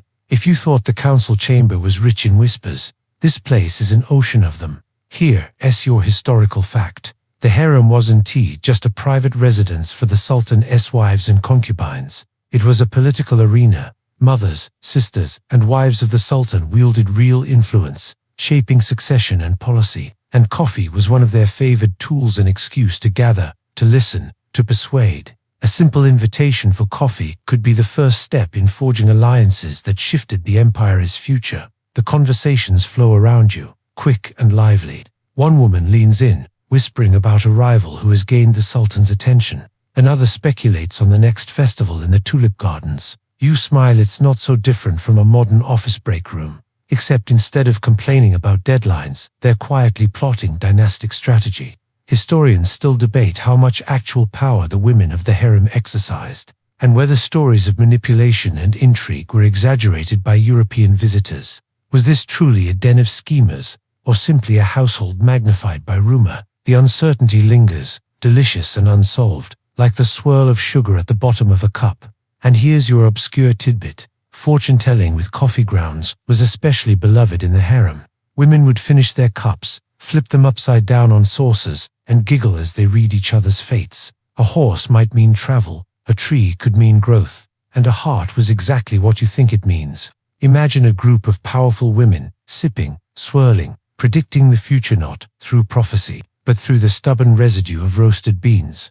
It's part superstition, part entertainment, part subtle reminder that fate can be read anywhere if you squint hard enough. The room glows in lamplight, and you feel warmth rising in your chest. The coffee is sweeter here, yes, but it's also slower. Time stretches. The laughter rises again, a sound both tender and sharp, a melody of companionship with an undercurrent of rivalry.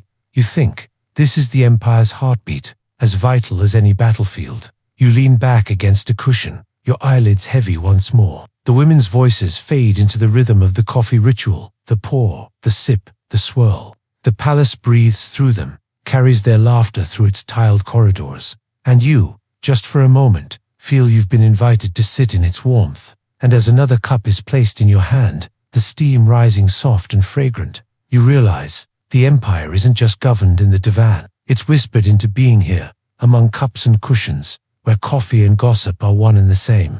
You step out of the harem's soft glow, leaving behind laughter and cushions, and the palace seems to change its texture again. Now the air is cooler, tinged with brass and iron. You've wandered into the kitchens though. Kitchens feels like too humble a word for this cavernous network of rooms. Fires roar in great hearths, cauldrons bubble, knives clatter against wooden boards. The scale is staggering.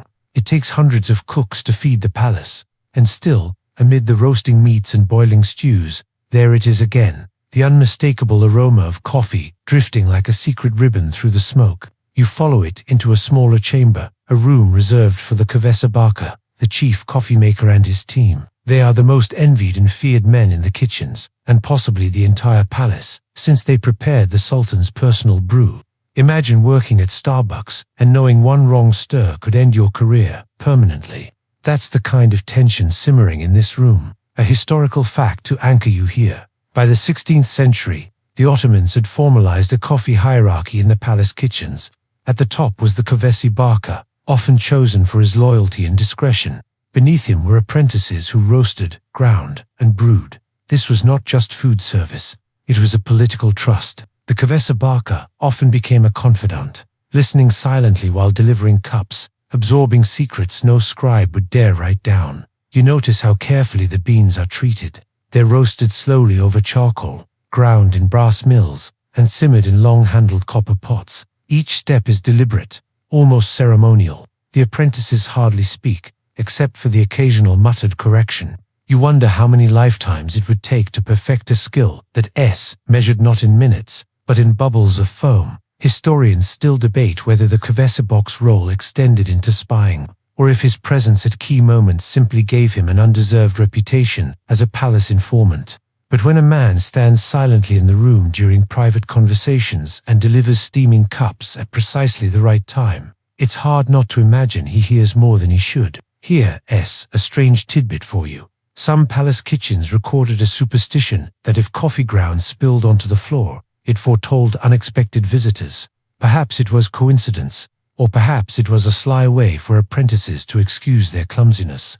Either way, the idea that fate might be hiding in a pile of sludge fits perfectly with everything else you've seen. Around you, copper gleams in the firelight, and you hear the rhythmic sound of beans being ground, steady as a drumbeat. The smell is hypnotic rich, dark, earthy. You take a sip from a cup pressed into your hand by a passing apprentice. It's stronger than anything you've tasted yet, thick with oils, leaving a bitter trace on your tongue. For a moment, the bustle of the kitchens fades, and you feel suspended in the dark richness of the drink.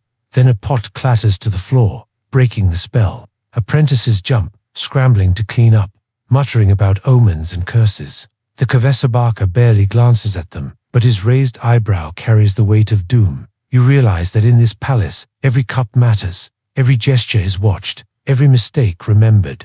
And as you step away from the heat of the kitchens, the taste of strong coffee still clinging to your mouth, you think, maybe the empire is powered not just by beans, but by the invisible thread of discipline that binds even the smallest cup to the greatest throne. You find yourself wandering toward the outer courtyards, where the palace connects with the wider city. Here, the air is fresher, tinged with sea breeze from the Bosphorus. The distant call of gulls mixes with the murmur of guards and petitioners. Beyond the gates lies Istanbul itself, buzzing with markets and mosques. But even here, in this liminal space, coffee is unavoidable. You notice a cluster of officials standing near the gatehouse, each holding a cup. Their conversation flows easily, lighter than in the divan, more casual than in the harem. This is the place where courtiers mingle with merchants, ambassadors, and hopeful petitioners.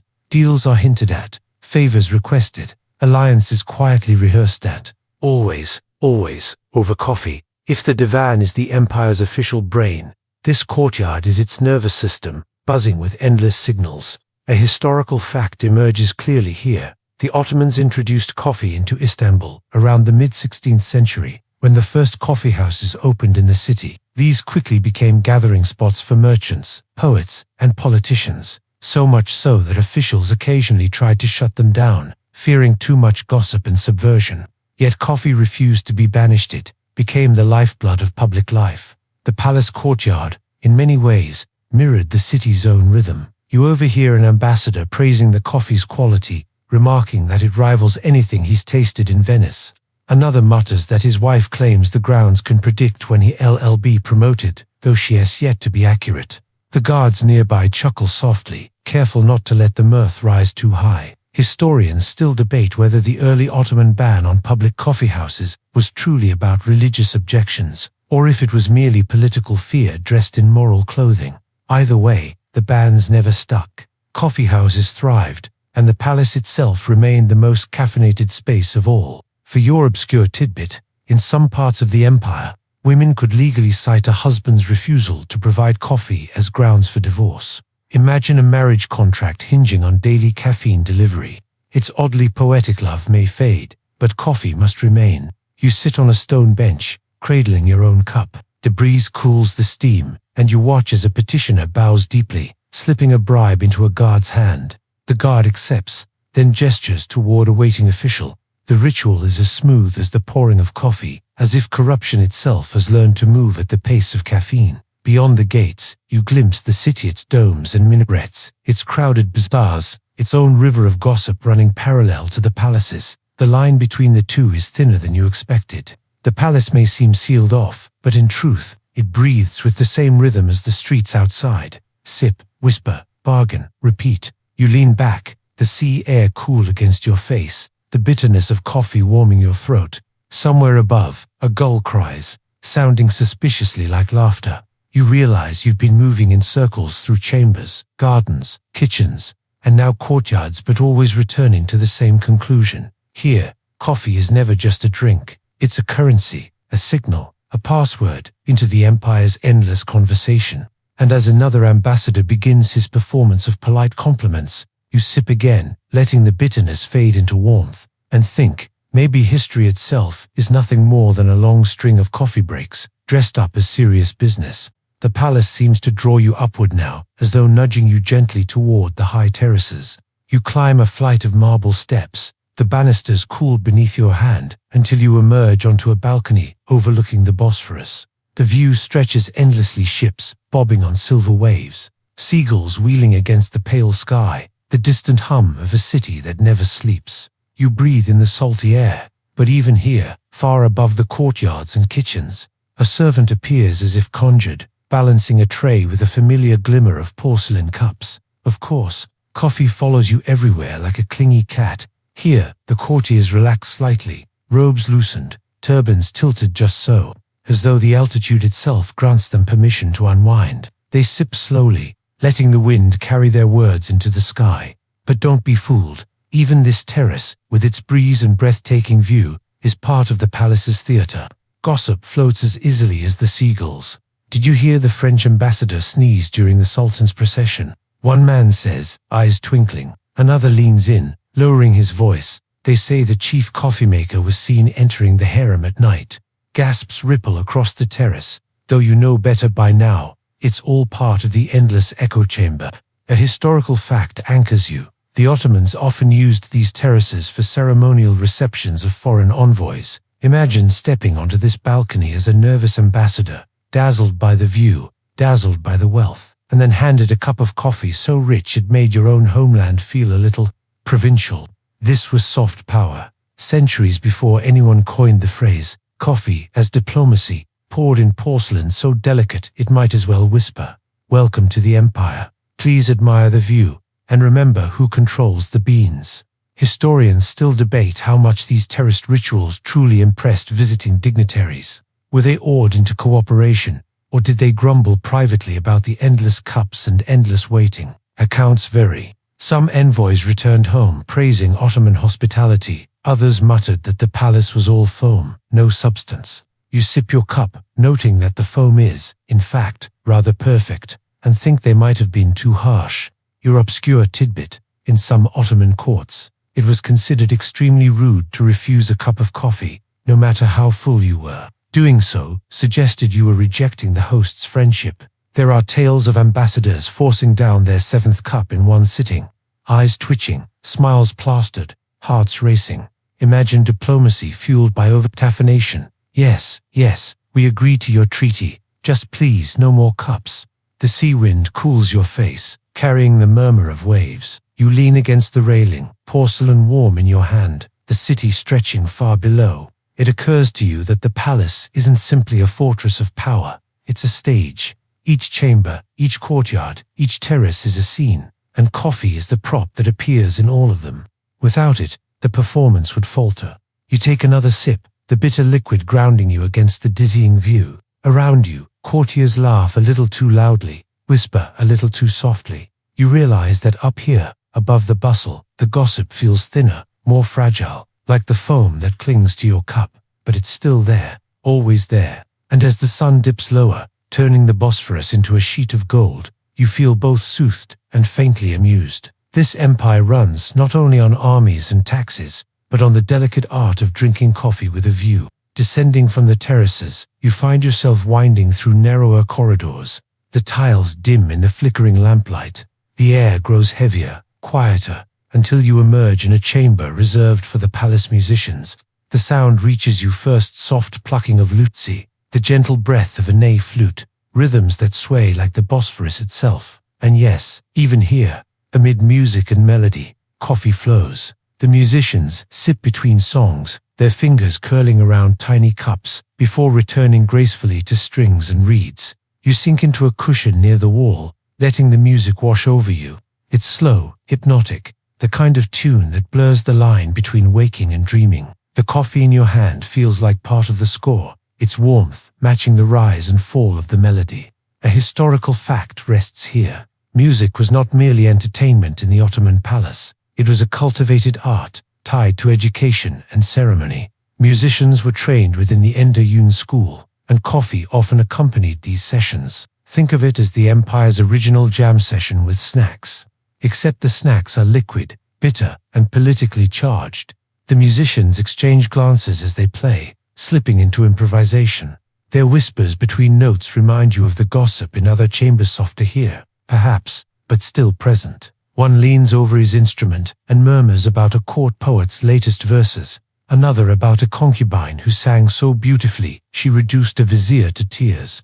The music masks their chatter, making it safe to spill secrets in plain earshot. Historians still debate the exact role of music in shaping palace politics. Was it truly a vehicle for influence, or just an elegant distraction? Some argue that songs carried hidden critiques, metaphors about love and loss that doubled as commentary on power. Others dismiss this as romantic speculation. You listen, eyes half closed, and decide it hardly matters, the effect is the same.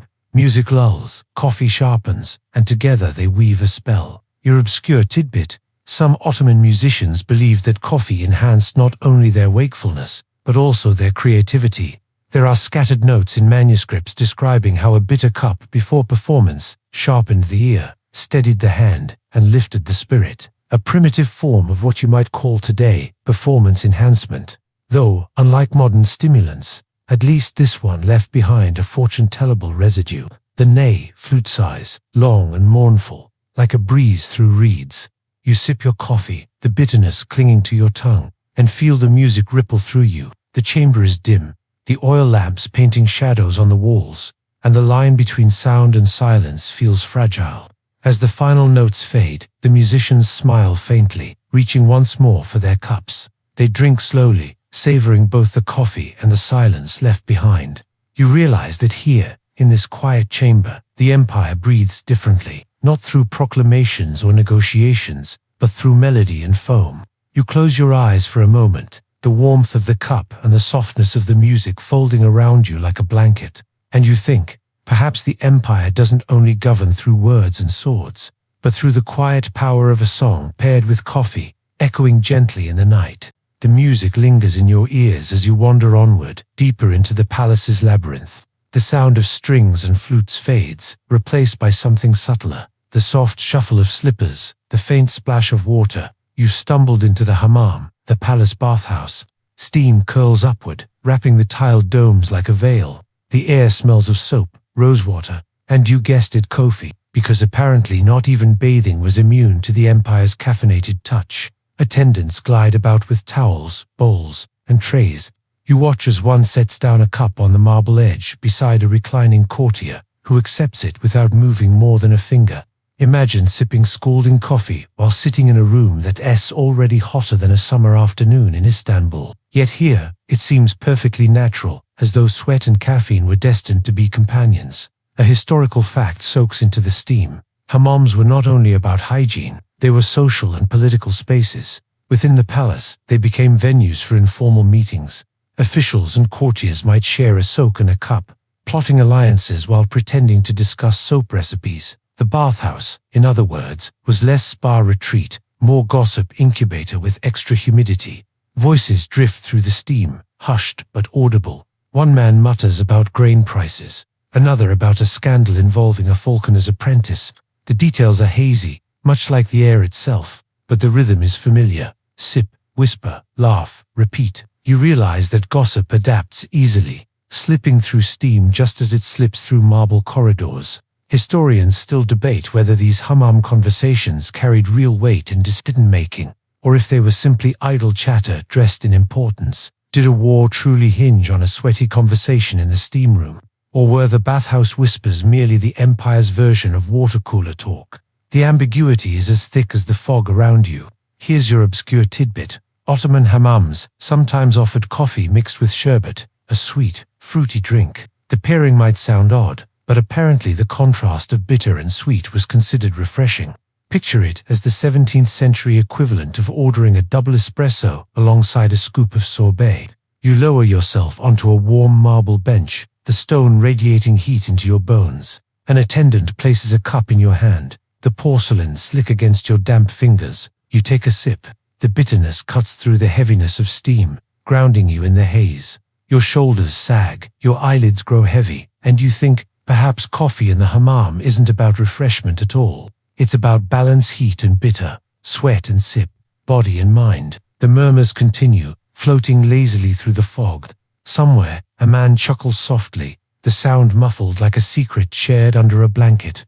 You exhale, sinking deeper into the warmth, realizing that even here, amid soap and steam, the empire sustains itself on ritual. And as the last of your coffee slips down your throat, you understand. The Ottoman palace didn't just serve coffee at desks and councils. It built a world where even bathing became caffeinated.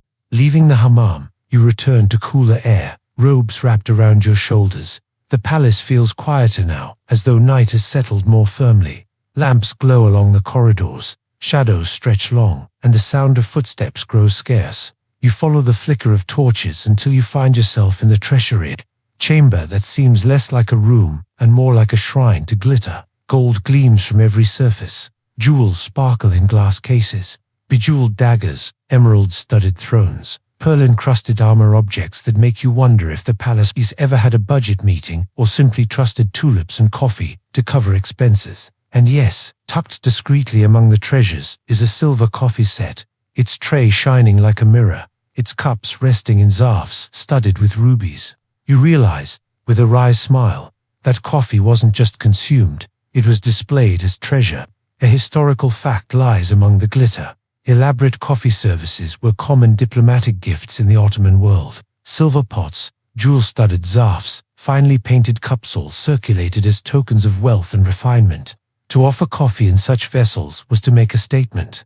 We are rich, we are powerful, and we expect you to notice. As you step closer to a display case, you overhear guards whispering in the shadows. One brags that he once tasted coffee served from a golden pot. Another insists that the Sultan's personal zarf is lined with emeralds that glow under lamplight. You know enough now to take their stories with a grain of salt or perhaps a grain of sugar. But the whispers confirm what UVA suspected all along. Gossip sparkles just as brightly as jewels. Historians still debate how much of the treasury's collection was ever actually used, and how much remained symbolic.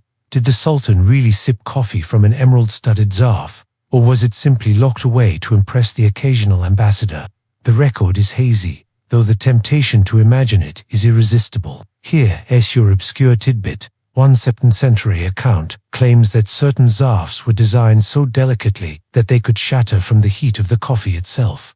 This may or may not be true, but if it is, it is the ultimate display of wealth, drinking from a cup so fragile it might explode in your hands. Nothing says empire at its peak quite like risking third-degree burns for the sake of aesthetics. You gaze at the glittering treasures, the lamplight turning gold into liquid fire. The air here is cooler, but your cup warms your hand. The coffee tastes richer in this room, though perhaps that's just the effect of the For a moment, you imagine yourself a sultan, sipping from jeweled vessels, listening to whispers of loyalty and betrayal echoing in the shadows.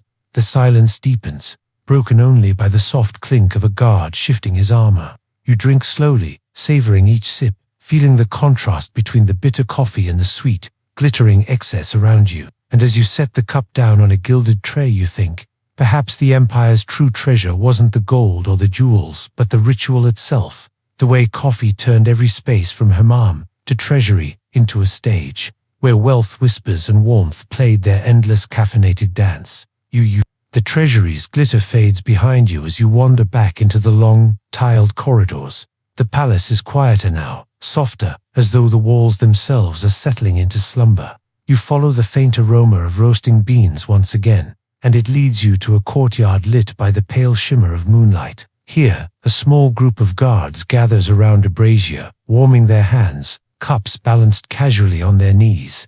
The grandeur of jeweled zarfs is gone. These cups are plain, their handles chipped, their rims darkened from years of use. And yet, the scene feels more human than anything you've witnessed so far. One guard tilts his head back, sipping slowly, while another chuckles over a story. Their gossip is rougher, unpolished, but no less sharp. Who got caught dozing at the gate? Who slipped a bribe into his belt? Who's rumored to be the Kovesabok's favorite apprentice? The laughter carries into the night, lighter than the whispers of the viziers, freer than the murmurs of the harem. A historical fact settles here. Palace guards, known as janissaries, were among the first groups to adopt coffee culture outside the palace walls. By the 16th century, coffee houses in Istanbul were often filled with them men who once trained for war, now drinking, talking, and occasionally plotting. Coffee fueled not only the empire's bureaucracy, but also its streets, its soldiers, its undercurrents of rebellion. The men sip and sigh, staring into the brazier's flames. One gestures toward the moon, muttering that it looks like a silver coin dropped into the sky. Another snorts and says it looks more like a burnt piece of bread. Sarcasm, you note, survives across centuries. Historians still debate whether these late-night guard gatherings were encouraged or tolerated, or whether the Sultan's officials worried about what might be plotted over cups in the shadows. Some accounts suggest the guards' coffee chatter occasionally spilled into discontent. Others claim it was simply the empire's version of a night shift coffee break. The truth is probably both, depending on who brewed the pot. Here's your obscure tidbit. Some janissaries were known to sweeten their coffee with molasses rather than sugar. It gave the drink a thicker, almost syrupy texture, which they swore kept them awake longer. Whether it actually worked or simply glued their mouths shut, mid-gossip remains unclear. You take a seat near the brazier, the warmth licking at your face, the night air cool at your back. A guard nudges a cup into your hand. It's strong, burnt at the edges, but comforting. You drink, watching sparks rise into the darkness, and for a moment, the palace feels less like a stage and more like a barracks, alive with the simple rhythm of men keeping each other awake. The guards laugh again, louder this time, their voices echoing off the stone. You realize that gossip isn't always dangerous here. Sometimes, it's survival and outlet, a bond, a way to make the long nights bearable. And as you finish the last sip, the ground's thick and gritty on your tongue. You smile faintly. The empire runs on gold and jewels. Yes, on viziers and councils. Yes, but also on tired guards sharing bad jokes under a moon that looks suspiciously like bread. The night deepens, and you drift away from the courtyard, carried by the hush of sleeping halls. You find yourself in the scriptorium again, but this time it feels different. The lamps are fewer, the scribes fewer still. Only a handful remain awake, their quills scratching like whispers against parchment. A half-empty tray of cups sits nearby, the dregs already cold. Even caffeine bows eventually to exhaustion. One scribe leans back, rubbing his temples. Another stifles a yawn, staring at a ledger as though the numbers might rearrange themselves into lullabies. They're recording not great treaties or poetry tonight, but something more mundane. Deliveries of beans, inventory of cups, consumption tallies, the empire's entire coffee system reduced to neat columns and tidy handwriting. You watch as one man pauses, dips his quill, then writes for sacks short. He frowns. You wonder if the missing sacks are lost, stolen, or simply drunk faster than anyone admits. A historical fact emerges. The Ottomans taxed coffee heavily as it became a staple across the empire. In some cases, entire shipments were inventoried and guarded as carefully as gold. In the palace, scribes tracked the beans with obsessive care, ensuring the Sultan's cups never ran dry. The empire's strength, it seems, was measured as much in beans as in silver. Whispers float even here. A scribe mutters that the Kövesi Baka is gaining too much influence. Another speculates that certain viziers have their own secret stockpiles. The gossip feels quieter, more tentative, but no less alive. Perhaps they know that their ledgers record not only coffee, but power itself. Historians still debate whether shortages in palace records reflected actual scarcity or simply bureaucratic confusion. Were beans really stolen by bold thieves, or were they swallowed by accounting errors? The ambiguity leaves space for imagination, a sack of beans vanishing into the night, or perhaps into someone's private kitchen. Here's your obscure tidbit. Some palace scribes reportedly flavored their own cups with ground cloves, believing it sharpened memory. Whether it worked or simply made the coffee taste like a spiced cabinet is hard to say.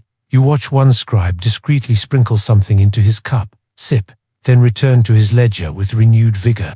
Perhaps he believes. You lean against a shelf, the scent of ink and cold coffee mingling around you.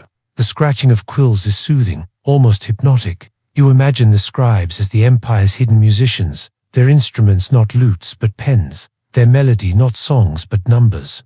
And all of it, every note, every tally is sustained by coffee. Your eyelids grow heavy as you listen to the rhythm. Scratch, sip, sigh. Scratch, sip, sigh. The empire's most monotonous symphony, yet strangely beautiful in its persistence. You realize that without these tired men, without their ledgers and their cups, the palace's glittering facade might crumble. And as the last scribe sets down his pen and drains the final cold sip, you think, perhaps history isn't written in battles or decrees, but in small ledgers, in tired hands, in endless columns of beans, counted by men who fought sleep with every sip. The night wraps itself around the palace now, deep in velvet, the stars pricking the sky like jewels carelessly spilled from the treasury. You walk through the courtyards one last time, hearing only the hush of your own steps, the faint clink of a guard's sword, the whisper of wind through cypress trees. Even the fountains seem quieter, as though the water itself has grown drowsy. And yet, faint and familiar, the scent of coffee still lingers as though the palace breathes it even in its sleep. You pass the kitchens, now dark, save for a single ember glowing in the ashes. You pass the library, where the scribes have finally abandoned their quills, leaving ledgers half-open ink, drying in the margins. You pass the harem, where the laughter has stilled, replaced by soft murmurs of dreams. Everywhere, silence has taken root, and still, on a tray forgotten in a corner, a single half-finished cup sits waiting, as though someone fell asleep mid-sip. A historical fact settles quietly into your thoughts. By the height of its power, the Ottoman court consumed coffee daily in quantities so large that shipments from Yemen were guarded like military treasures. Beans crossed seas and deserts to arrive here, only to end in porcelain cups, fueling not just the sultan but every whisperer, every schemer, every tired guard on a night shift, an empire stitched together by foam. You think back on the gardens filled with tulips, the jeweled zarfs glittering in the treasury, the harem's laughter, the divan's murmurs, the janissaries' smoky cups by the brazier, each scene bound by the same ritual. Sip, whisper, wait, sip, whisper, decide. Coffee not as drink, but as rhythm, the heartbeat of a palace. Historians still debate whether coffee's power lay in its caffeine or in the conversations it made possible. Was the empire truly sustained by its wakefulness or by the gossip it encouraged? The truth, perhaps, is both. Coffee kept eyes open and tongues loose, ensuring that secrets and stories flowed as steadily as ink. And here's one last obscure tidbit. Travelers once remarked that the Sultan himself sometimes preferred his coffee cooled before drinking.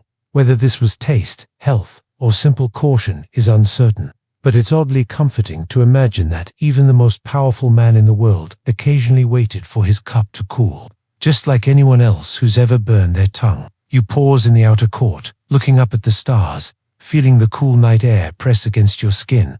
The palace looms behind you, quiet now, its windows dark, its chambers heavy with sleep. Only the faintest threads of aroma remain, drifting like a memory through the stones. You realize you've walked the entire day through its rituals, its whispers, its endless dance of porcelain and foam. And now, at last, it exhales. The air is soft and golden, shimmering just enough to make you squint, though not in the irritating way. It's the kind of light that settles on stones worn smooth by centuries, stones that creak a little when you step on them as if they, too, are tired of holding the weight of gods and mortals alike. You're on Mount Ida, a quiet slope tucked away in myth, which is more or less ancient Greece's favorite stage for dramatic family feuds. The cicadas hum in their endless loop, and the grass bends in the lazy wind, whispering like gossips who've promised not to repeat themselves but absolutely will. Somewhere far off, the sea lies stretched and calm, pretending not to notice it will eventually be dragged into yet another divine quarrel. You, though you're just walking, trying not to trip on roots, trying not to think about how long you'll be awake. Here's the first truth of the evening. You probably won't make it through this day, not because of war or tragedy or divine smiting, but because this story is told slow enough to tuck you into the folds of history like a sheet.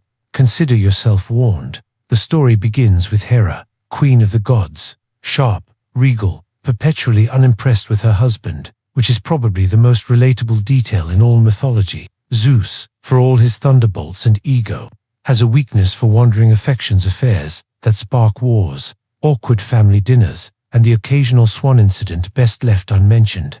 Hera is many things, goddess of marriage, of family, of regal power, but above all, she is strategic, which is a kind word for terrifyingly clever. One particular moment shows this sharper than a bronze spear, the Trojan War. Ah yes, that sprawling epic where men fight for glory, women get traded like chess pieces, and gods pop in and out as if Olympus were running a chaotic talent show. Hera, watching the chaos, knows she can't overpower Zeus directly. He's too powerful, too arrogant, too stubborn. But if she can distract him, well, then the battlefield might swing in her favor. And distraction, as it turns out, can be as simple as a nap. But don't get ahead of yourself. Walk with me through this slope first. You pass a shrine, crumbled and moss-bitten, smelling faintly of thyme that grows wild between the cracks. Once upon a time, shepherds would leave honey here for nymphs, tiny jars sticky with devotion. It's not in Homer's verses, but fragments suggest locals believed bees were sacred messengers, furry little diplomats buzzing between the mortal and divine.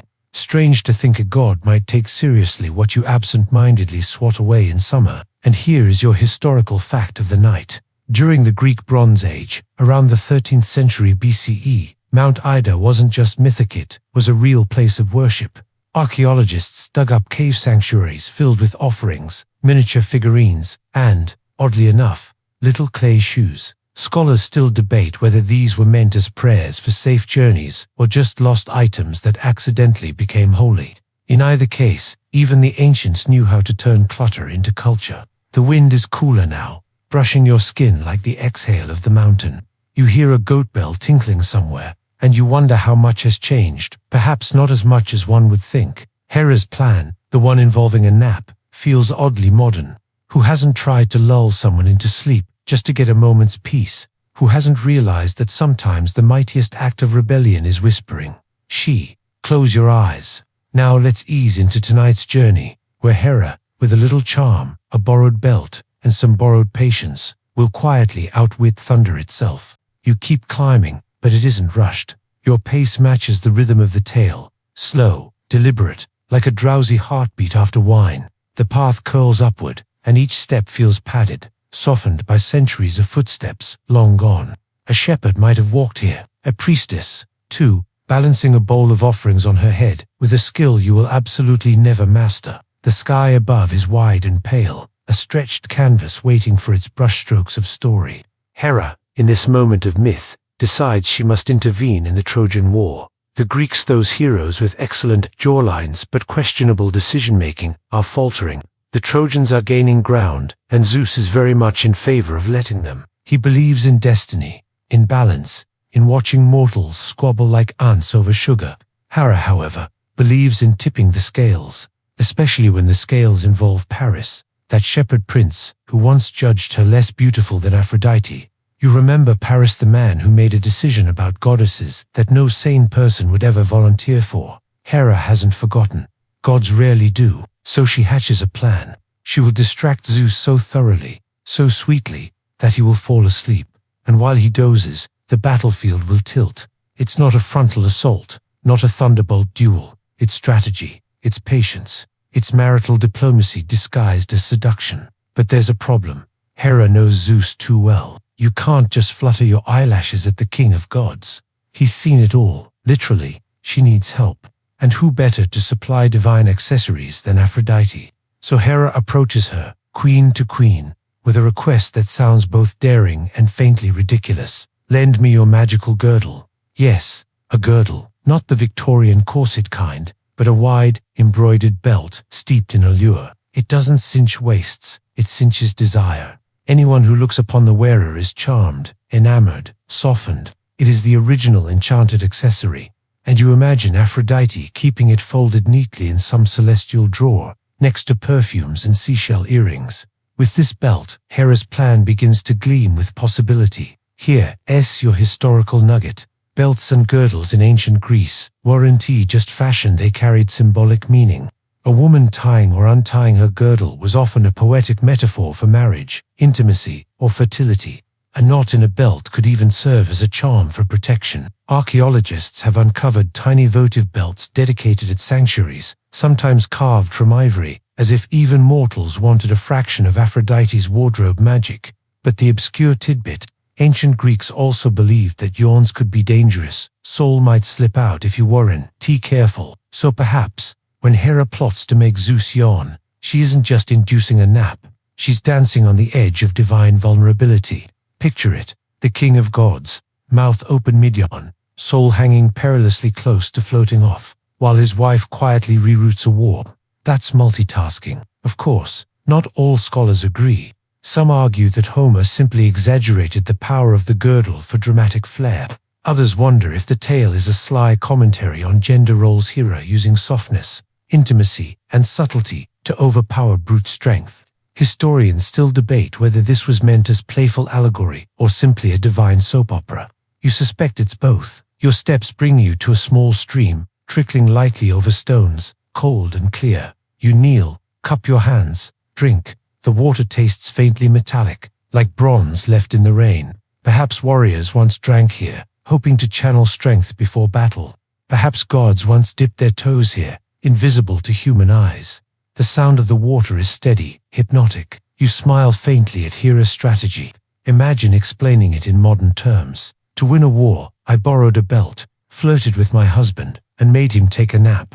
That's less Iliad and more lifestyle blog. But it works. It reminds you that sometimes the greatest shifts in history or myth happen not with clashing swords, but with the quiet closing of eyelids. You follow the stream's path a little longer, until the grass grows thick again.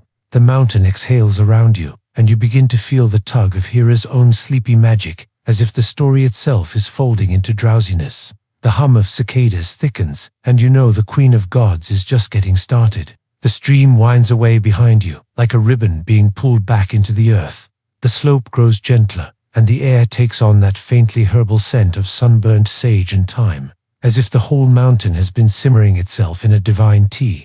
You walk slower now, not from fatigue, but because the story insists you match its tempo. Hera's plan is in motion, and you an uninvited but tolerated guest trail behind her like a shadow. Listening, she seeks Aphrodite, whose realm is delightfully inconsistent. Sometimes the goddess is found amid roses and laughter, and sometimes in the middle of a quarrel, mediating with the patience of someone who's watched this all before. When Hera approaches her, it isn't with thunder or command, but with the soft, deliberate tone of one queen recognizing another.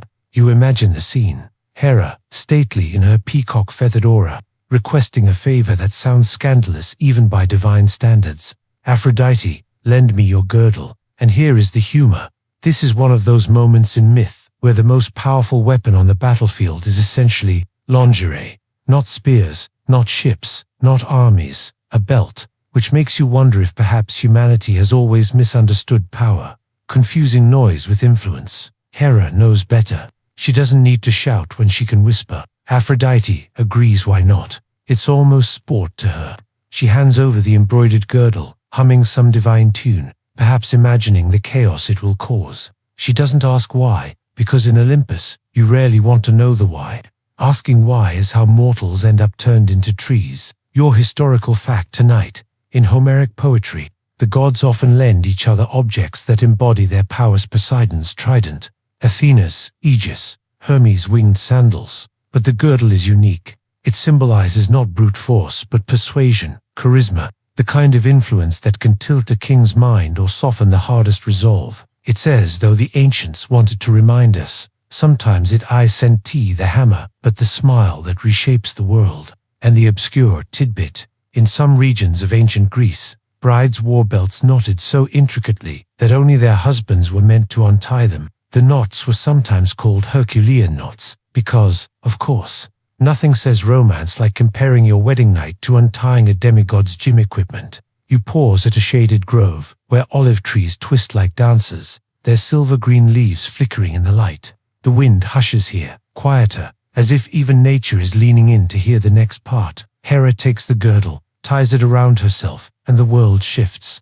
It's not visible, there's no thunderclap, no cinematic sparkle, but suddenly, her presence thickens, warms.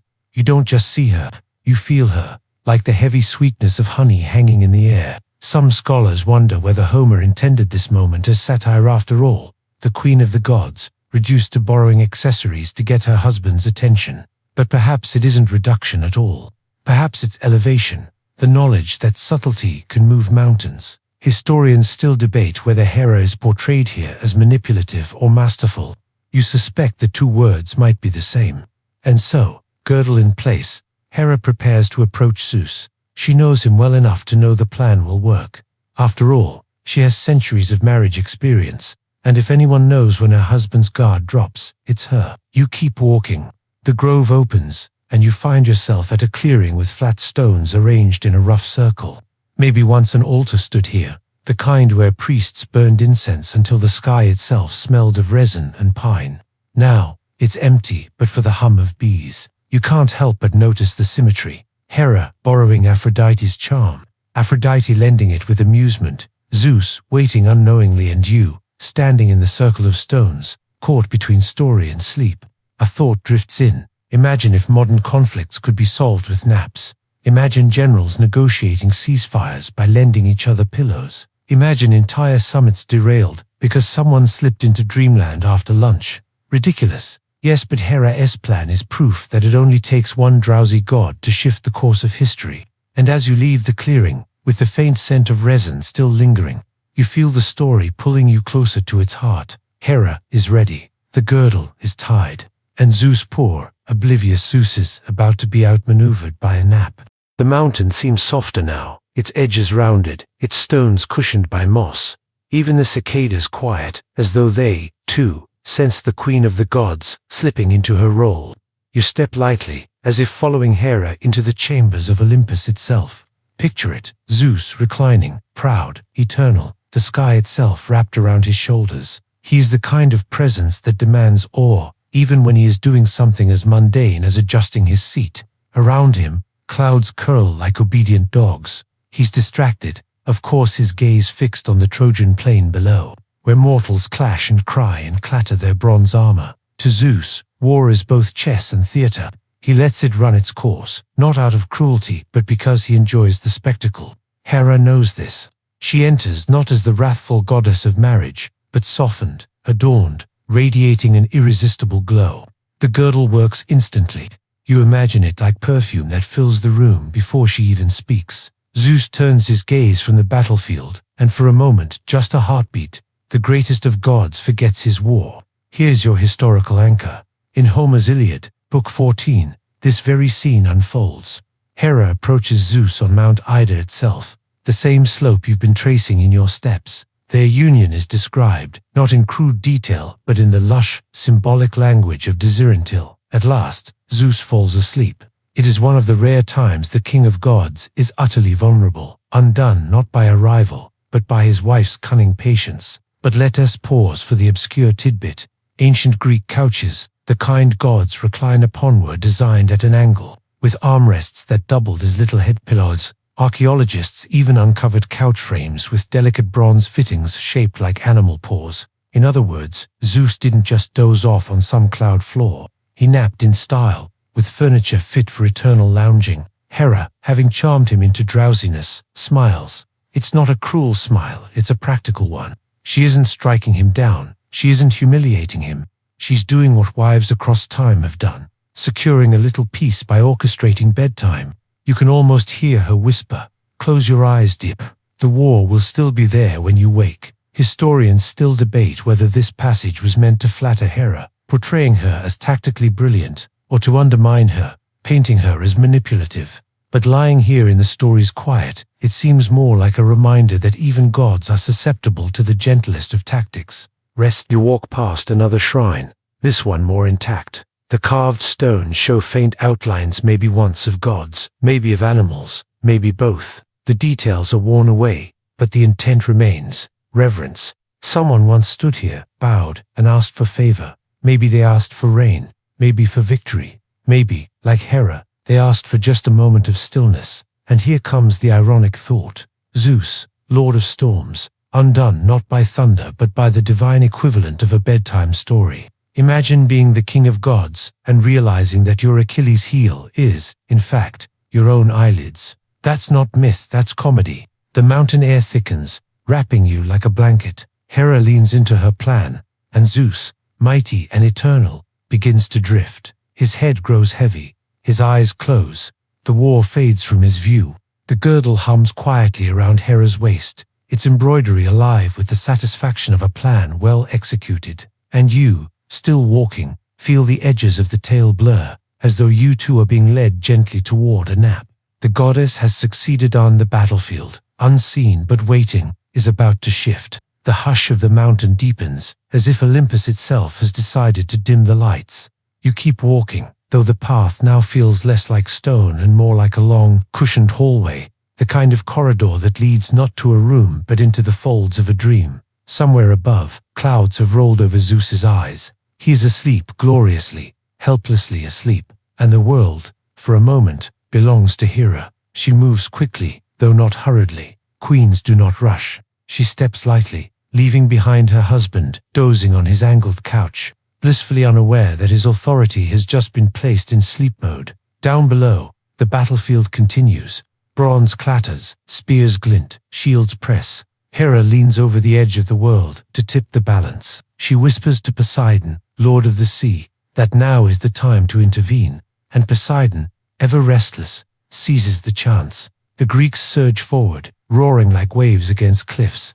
Here's your historical detail for the night. The Greeks of Homer's age organized warfare with a mix of formation and chaos. They fought in ranks called phalanxes, overlapping shields like a human wall. But once the wall cracked, fighting dissolved into individual duels. The Trojan War, as Homer tells it, swings between grand armies and single combat. Like the narrative itself can't decide whether war is community or ego. And an obscure tidbit, ancient warriors often painted eyes on their shields. Enormous staring orbs meant to frighten opponents. Imagine clashing into battle and seeing a forest of eyeballs advancing toward you. Terrifying, yes, but also faintly absurd, like being attacked by a marching gallery. Hera's satisfaction hums in the air. She doesn't wield a spear, but her influence lands heavier than iron. While Zeus snores, the Greeks push the Trojans back, reclaiming ground that had slipped away. Mortals believe they fight of their own will, but you know better. It's the rhythm of a goddess's breath, the sway of her borrowed girdle, that sets the pace. You stop at a stone ledge, looking down at the imagined plain. Dust rises in lazy plumes, carrying the metallic temps of sweat and bronze. From here, you hear faint echoes of war cries, and yet the mountain air stays tranquil. Bees buzzing, pines swaying. There's something almost comical about the contrast. Gods and humans throwing themselves into chaos, while butterflies float unbothered nearby. Historians still debate whether Homer intended Hera's trick to be humorous, tragic, or both. Is it comedy that the ruler of gods was undone by drowsiness, or tragedy that human lives depended on such divine whimsy? You wonder if the answer is yes, both. Another thought drifts in. Zeus will wake eventually. He always does. And when he does, Hera will have to face him. But for now, she owns this interlude. She has proven what countless mortals already knew, that sometimes the strongest thing you can do in the middle of conflict is convince someone to please. For once, take a nap. The light shifts, golden deepening into bronze, as if the sky itself wants to match the warriors below. You breathe in the resin of the pines, let the hum of insects wrap you. Hera's trick is working. The Greeks advance, and Zeus, divine thunderhead, snores gently, unbothered by the mortal tide. The mountain's rhythm slows again, like the long exhale after laughter. You walk along a ridge now, where the earth is scored with goat paths and the occasional scatter of pottery shards, sun-bleached to chalky white. They crunch softly under your feet. Maybe once they held wine, maybe oil, maybe just someone's lunch. The fragments remain, because even broken things get to be eternal when left alone long enough. Hera watches the battlefield below. The Greeks press forward, emboldened by Poseidon, while the Trojans stumble. And in the middle of it all, men with names like Ajax, Odysseus, and Diomedes shout themselves hoarse. You notice something. For all their bravery, their destinies rise and fall, not with their own choices, but with the mood of gods. It is an unsettling reminder that mortals are often pawns on divine chessboards. Except the gods don't even agree on the rules. Here's your historical moment. Homer's Iliad isn't just a war story. It's a record of how the Greeks thought about honor, Cleo's fate, Moira, and glory that outlives the body. When Achilles chooses a short, glorious life over a long, quiet one, he's echoing the central theme. Better to burn bright than to linger unnoticed. Of course, you might quietly argue that lingering unnoticed has its charms. After all, unnoticed people rarely get dragged into myth. And the obscure tidbit: the ancient Greeks sometimes believed that sneezes were omens. If you sneezed at the right time during a speech, people took it as confirmation from the gods. Imagine living in a world where hay fever could make or break your credibility. Hera smiles, faint but triumphant. She has done what few dared, shifted the tides without throwing a punch. All it took was trust in her own patience, a borrowed belt, and the universal knowledge that naps undo empires. But the air is heavy with irony. You know, as she does, that Zeus will wake. And when he does, thunder will roll, and explanations will need to be creatively phrased. The ridge leads you to a hollow where the grass grows tall and gold. Brushing your knees, it sways like a living sea. You sink into it for a moment, feeling the earth's warmth beneath you. The war rages elsewhere, but here is peace. You imagine Hera herself, once resting in such a field, plotting silently while cicadas droned overhead. The irony grows thicker. The Trojan War, told endlessly in poems and classrooms, depends at this moment not on a hero's strength, but on whether one god's nap lasts long enough for another god's plans. History, it seems, can pivot on the strangest hinges. Historians still debate whether Hera's act was defiance or duty. Was she undermining Zeus or preserving the balance of the war? Maybe both, maybe neither. Maybe Homer just wanted to remind us that even the mightiest need rest. The grass sways, brushing against your arms like a lullaby. The sky above you turns the soft color of apricots fading into dusk. Hera's trick lingers in the air, quiet and golden. You close your eyes just for a moment, hearing both cicadas and faint echoes of bronze. And when you open them again, the story is still waiting, patient as a goddess watching over a sleeping king. The evening has deepened. The air is cooler now, tinged with the faint bite of stone cooling under the sky. You walk slowly, because there's no reason to rush. The story itself is lingering, stretching its arms like a tired cat. Somewhere above, Zeus remains asleep, a thundercloud rolled onto its side. Below, the war rumbles on, mortals clashing, dust rising. And Hera is pleased. She leans into her vantage, queenly and calm, watching Poseidon do what she cannot. The sea god storms across the battlefield, lending strength to the Greeks. Shields lock tighter, spears thrust sharper. The Trojans, caught in this tide, begin to falter. For a fleeting moment, Hera has bent destiny itself. Here's the historical fact. In Bronze Age warfare, the Greeks relied heavily on the long spear, sometimes twice the height of a man. It wasn't just for stabbing. It was a symbol of reach, of dominance, of who could keep their enemy furthest away. Some were tipped with bronze, some with hardened ashwood, gleaming like molten sunlight. These were not disposable weapons, they were status symbols, expensive enough that losing one could ruin a family's wealth. And the obscure tidbit: ancient Greek soldiers sometimes carried little terracotta figurines of pigs into battle. Why pigs? Scholars puzzle over this. Perhaps as tokens of fertility, or abundance, or simply because pigs were considered lucky. Imagine slipping a tiny clay pig into your armor pocket before charging into a wall of shields equal parts absurd and endearing. You glance across the slope. The grass shifts in waves, mimicking the battle's rhythm.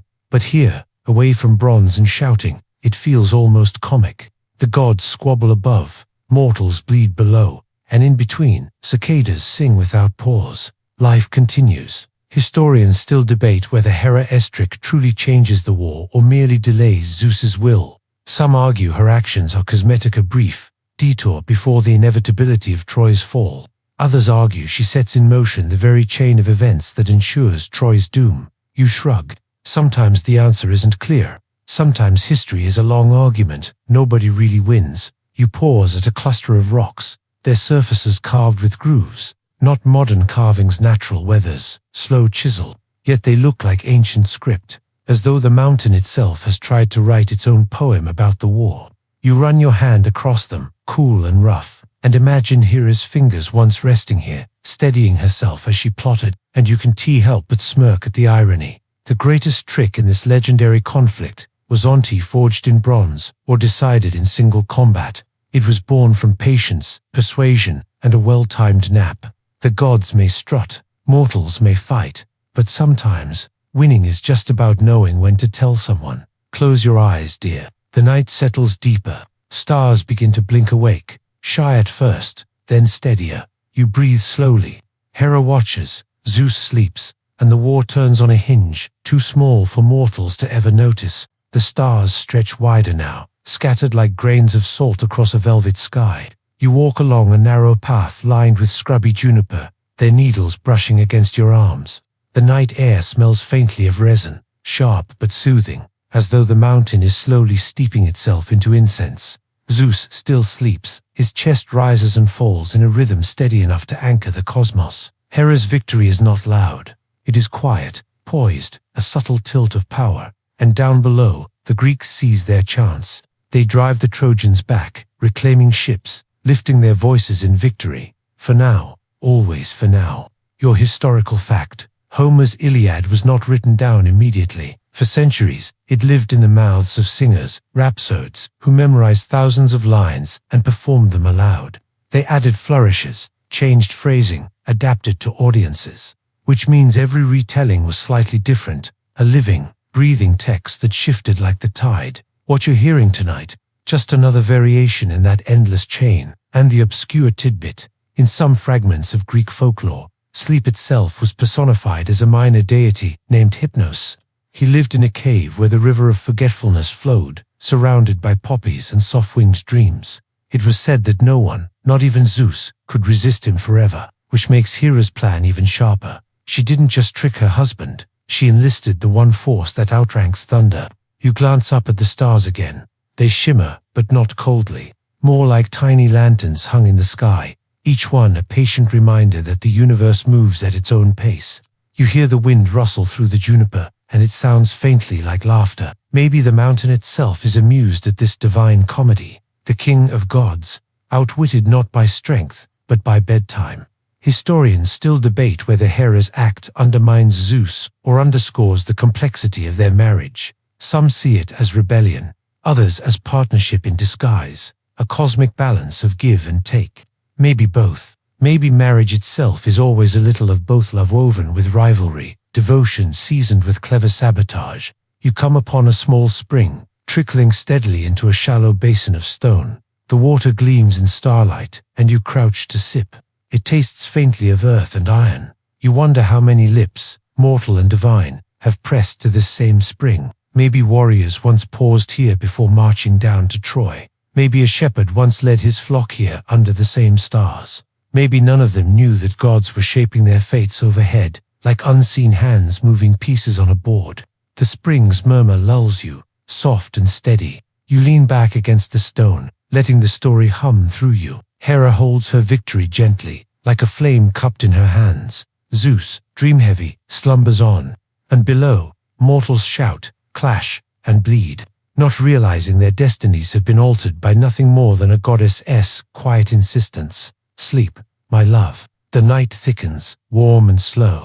You walk onward, the path dissolving into the dark, as if leading you not just through history, but into the dream itself. Hera waits, patient as the stars, holding the balance until Zeus stirs. The night air folds around you like a blanket, soft, heavy, a little cool at the edges. You tread lightly now, because the mountain has gone still. Even the cicadas, relentless all day, have quieted, as though they too want to hear what happens next. Zeus is still asleep, which is beginning to feel like a small miracle. The god of thunder, snoring softly, drooling perhaps, though poets politely skip that detail. Hera has bought her time. Down below, the war surges. The Greeks, under Poseidon's watchful favor, push back with vigor. Their shields crash together in unison. Their bronze spears gleam in the firelight of torches. The Trojans stumble, chariots creak, horses neigh in panic, and dust billows high enough to hide the moon. All this chaos because one god naps and another god meddles. Your historical fact: chariots in the late Bronze Age were not like the massive war wagons of later centuries. They were light, almost delicate, pulled by two horses, and used mainly as mobile platforms for archers and spear throwers. They weren't battering rams but swift taxis of war, darting in and out of battle. In Homer's epic, they are everywhere, though most modern historians suspect the poet exaggerated their role. Homer liked his heroes to look dramatic, and nothing says dramatic like leaping out of a moving chariot mid-duel. Obscure tidbit. Homer also describes warriors shouting their names loudly as they fight, like verbal business cards. Here comes so-and-so, son of so-and-so, breaker of horses. It's a bit like LinkedIn endorsements, but with more spear thrusting. Imagine the battlefield, a chorus of men yelling introductions over the clamor. Hera, from her vantage, does not yell, she watches. Her satisfaction is quiet, precise. Each Trojan step backward is her silent victory. She has turned thunder's absence into strategy, and strategy into motion. Yet, you feel the tension, because naps, divine or not, never last forever. And when Zeus wakes, his first question will not be, "How did I sleep?" but "What have you done?" Hera knows this. She has gambled everything on the lull of one afternoon. You sit on a smooth rock, listening to the distant clatter of war echo up the mountain. It feels unreal here, softened by distance. The stars above blink patiently, unbothered by mortal squabbles. You think about Hera's patience. How many years, centuries has she endured Zeus's wandering eye, his careless power? Maybe this moment is not about Troy at all. Maybe it's about proving, if only for a breath, that the queen can outwit the king. Historians still debate whether Hera's plan is one of love, jealousy, or justice. Was she protecting her favorite mortals? Was she seeking vengeance for old wounds? Or was she simply weary of her husband's smugness? The lines blur, as they always do when gods resemble people too much. The wind sighs low across the slope, as if whispering, "Enjoy the quiet, it won't last." You nod, because you know Zeus will stir soon, and the story will tip again. But for now, Hera reigns in silence, and the mountain holds its breath. The dawn has not come yet, but the horizon has softened into that pre-morning gray, where the stars begin to dim like tired candles. You walk along a ridge that curls into shadow, your steps cushioned by pine needles. The air is cooler now, tinged with the faint metallic tampes of dew. Below, the battle still surges. The Greeks roar, driving the Trojans back to their walls. The war is far from over, but in this moment, the balance tilts in their favor. Hera knows this. Her plan has borne fruit. And still, Zeus dreams, your historical anchor. The city of Troy itself was real, excavated at Isalik in modern-day Turkey. Its ruins reveal multiple layers of destruction and rebuilding, a testament to centuries of habitation. One of those layers, dating roughly to the 12th century BCE, shows signs of fire and battle, perhaps the echo of the war that Homer later immortalized. Whether it was the Trojan War, no one can prove. Historians still debate whether Homer's epic is rooted in one conflict or a tapestry of many. And the obscure tidbit, archaeologists at Troy found spindle whorlsteiny weights used in spinning thread, which means while men clashed outside the walls, women inside spun yarn, wove cloth, and kept daily life intact.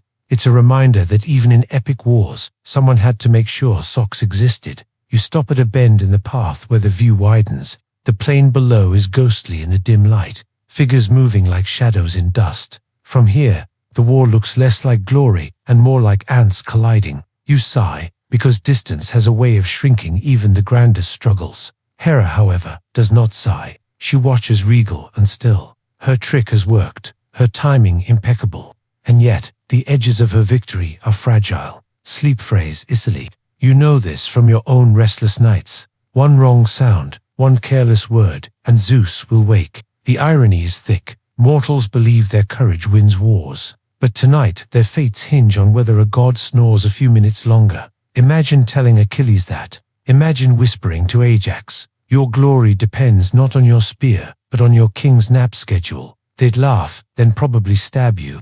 The sky above grows paler, streaked with faint silver. The mountain exhales a long, slow breath. Hera lifts her chin, peering at her husband's sleeping face. And for the briefest instant, she looks not like a schemer or a queen, but like a woman savoring the rarest luxury, silence. Historians still debate whether this passage of the Iliad is parody or reverence. Is Homer poking fun at the gods, showing them undone by mundane weaknesses? Or is he weaving truth into myth that even the mighty need rest, that power itself is fragile when the eyes close?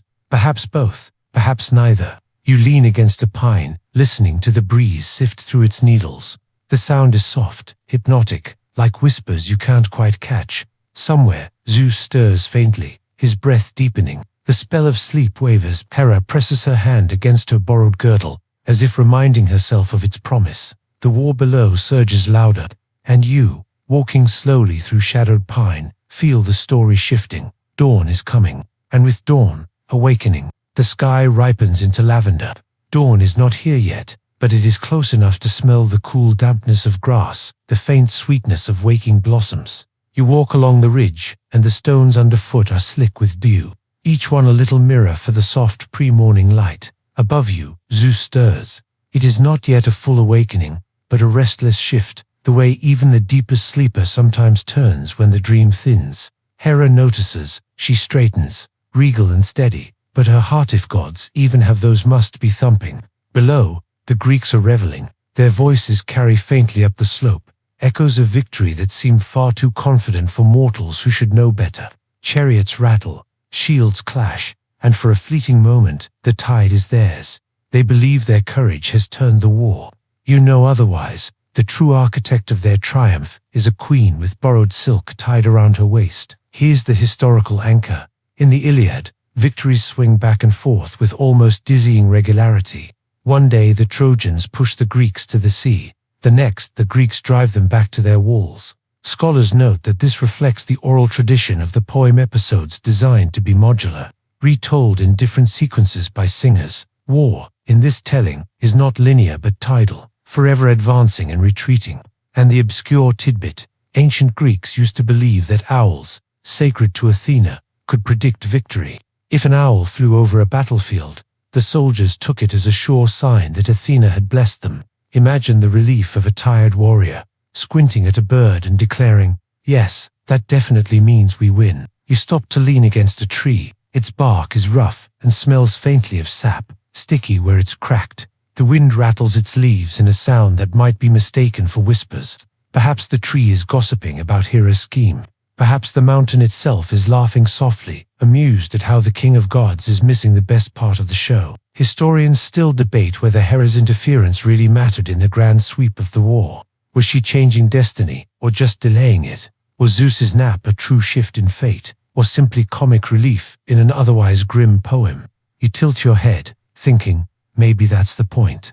Maybe history is less about answers and more about questions we keep asking in the dark. Zeus stirs again. His fingers twitch. A sigh, long and low, rolls from his chest, and the air trembles faintly. Hera glances at him, and for the first time, her poise cracks just enough to show urgency. The girdle around her waist glows faintly in your imagination, as though it, too, is worried. The horizon glows pink. Dawn is nearly here, and dawn, as always, means waking. The first birds begin to sing, hesitant at first, then steadier, as if one little sparrow sent a group text that said, "Okay, everyone, it's morning." The sound is gentle, lilting, more insistent than the cicadas of yesterday.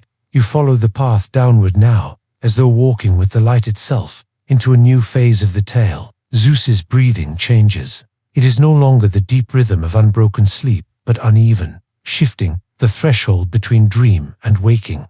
Hera keeps her smile composed, though you can almost feel her calculating. How much longer can she hold this moment? How many more heartbeats before thunder returns to consciousness? Down on the plain, the Greeks push the Trojans back toward their walls. The noise rises like the tide, cries, hoofbeats, the clatter of armor.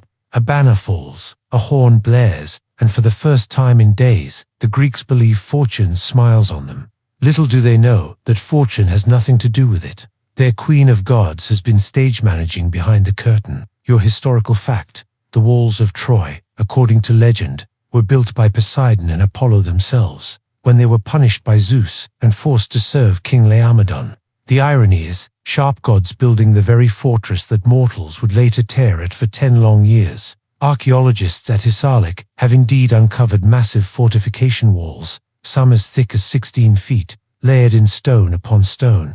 They were built to last stand, they almost did. And the obscure tidbit: in certain Greek rituals, priests would sacrifice not a bull or goat, but a humble loaf of bread, shaped like an animal. It was cheaper, tidier, and far less likely to gore anyone mid-ceremony. A practical reminder that sometimes symbolism is enough. The air lightens with dawn. A flush of peach spreads across the horizon, and you feel the warmth brushing your face. Zeus shifts again. His eyes flicker beneath lids.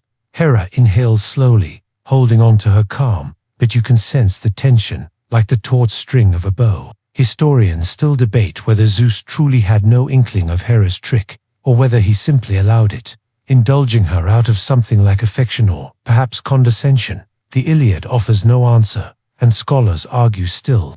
Was the Thunderer really outsmarted, or was he playing along? The uncertainty lingers, like mist over the mountain. You step into a patch of soft grass, wet with dew that soaks through your sandals. The coolness wakes your skin even as the story itself seems to lull. The paradox makes you smile. Here you are, awake in the dawn, listening to a tale about divine sleep. Hera's gamble is nearly over. Zeus's breath grows shallower. The girdle's magic has nearly run its course. The birds sing louder. The sky is brighter. The god of thunder is about to wake, and Hera, she stands poised, the quiet queen, knowing she has wrung every ounce of victory from this fleeting nap. The sun edges over the horizon now, spilling light like liquid gold across the plain. Shadows stretch long and thin, sliding off stones and trees as if reluctant to leave the night. You keep walking, slow and deliberate, because the morning is soft enough to break if you move too quickly. Above you, Zeus shifts again, this time with weight. His eyelids tremble, his chest expands, and the dream begins to drain away. Hera watches, serene, though her stillness feels rehearsed, like an actor holding a final pose before the curtain falls. Down below, the Greeks press their advantage. Trojans retreat toward their walls, dust rising behind them. From this height, it looks almost like choreography, men and horses arranged in frantic patterns across the plain. To the mortals, this is war. To the gods, it is theater. And to Hera, it is victory, narrow, fleeting, but hers. Here's your historical anchor. Homer never describes Troy falling to Hera's cleverness alone. The war drags on, messy and uneven, for years, but her intervention in Book 14 of the Iliad is one of the few times Zeus is truly outmaneuvered. It shows that divine politics were just as complicated, petty, and sly as mortal ones. The gods are not flawless, they are simply louder. And the obscure tidbit: ancient Greek beds were not the soft, feathery affairs you might imagine. They were wooden frames with woven straps, covered in mats or blankets stuffed with wool. Comfort was relative, which means when Homer describes Zeus falling into deep slumber, he is praising not the furniture, but the sheer inevitability of fatigue. Even thunder has to sag into the straps eventually. Hera glances once more at her husband. His breath stirs. The magic of the girdle is fading like mist under sunlight, but she does not frown, she does not panic. Instead, she allows herself one last quiet smile. For this brief interval, she has turned the king of gods into an ordinary sleeper, vulnerable, soft, unaware. Historians still debate whether this smile is triumph or tenderness. Some see it as victory, proof that cunning wins where brute strength fails. Others see it as love, not the sweet, idyllic kind, but the knowing, weary affection of a wife who has spent centuries negotiating with thunder. You suspect it is both. The mountain air sharpens with sunlight. A hawk circles high above, casting a thin shadow across the ridge. You breathe in the warmth, the resin of pines mixing with the salt temps of the sea far below. The war continues. Hera's trick has run its course, and the world is shifting again. You pause on the ridge. For the first time, you feel a pang of sympathy for Zeus. Imagine waking up to realize the battlefield has moved without your say. Imagine opening your eyes and finding your wife smiling at you just a little too knowingly. It is a cosmic version of sleeping through your alarm, except the alarm is 10 years of war, and everyone is watching. The god of thunder stirs once more, heavier now. Dawn has broken. The nap is ending. The light grows brighter, filling the slopes with warmth. You walk into it slowly, as though the morning itself has weight. Dew sparkles on the grass, turning every blade into a tiny mirror. Zeus's eyes begin to open.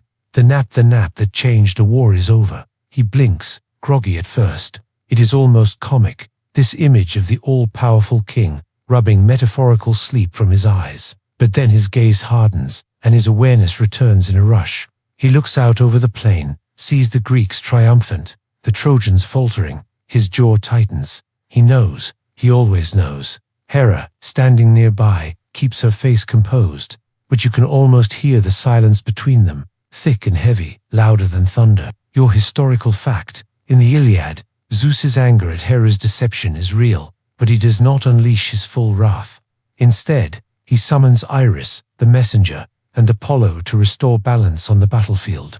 This shows the pattern of the epic. No victory lasts. Every gain is answered by loss. The war is less about resolution than about the endless back and forth of fate. And the obscure tidbit: in ancient Greek banquets, guests often reclined on couches in pairs, one couch shared by two diners. It was considered perfectly normal, even expected. So when Zeus and Hera reclined together before his nap, Homer's audience would not have found it strange at all. To them, even the gods followed familiar social customs. Divine, yes, but also domestic. Hera does not speak first. She waits. Her silence is both shield and weapon. Zeus narrows his eyes, and for a moment the mountain air tightens, as if bracing for a storm. But then he exhales, slow, steady, like a rumble dispersing. He has been tricked, yes, but he will not admit it so plainly. Instead, he turns his gaze to the battlefield and begins issuing commands. Historians still debate what this moment means. Is it proof of Hera's power, her ability to outwit thunder itself? Or is it proof of Zeus's resilience that, even when undone, he recovers, reasserts, resumes command? Perhaps the answer is not either. Perhaps it is simply the reminder that even gods are not immune to naps, to lapses, to the small absurdities that make them strangely human. You descend the ridge slowly, the path curling toward a meadow now lit by morning. Flowers nod in the breeze, tiny, defiant splashes of color against the green. The war roars faintly in the distance, still echoing, still unsolved. Hera walks with her head high, neither apologizing nor boasting. Zeus walks with thunder still caught in his throat, and you, trailing quietly behind, feel the story beginning to settle. The great trick has been played. The nap has ended. The war goes on, as wars always do. But for one shining interval, everything turned on the closing of eyes and the whisper of a goddess saying, "Rest now." The meadow hums with bees. The sky is bright. The story is moving toward its quiet conclusion, softer with each step. Hera's plan is finished, but its echoes linger, woven into the very rhythm of the day. The morning is full now, light spilling over every ridge and hollow, turning the mountain into a stage bathed in gold. You walk slowly, savoring each step, because the story has thinned into its last threads.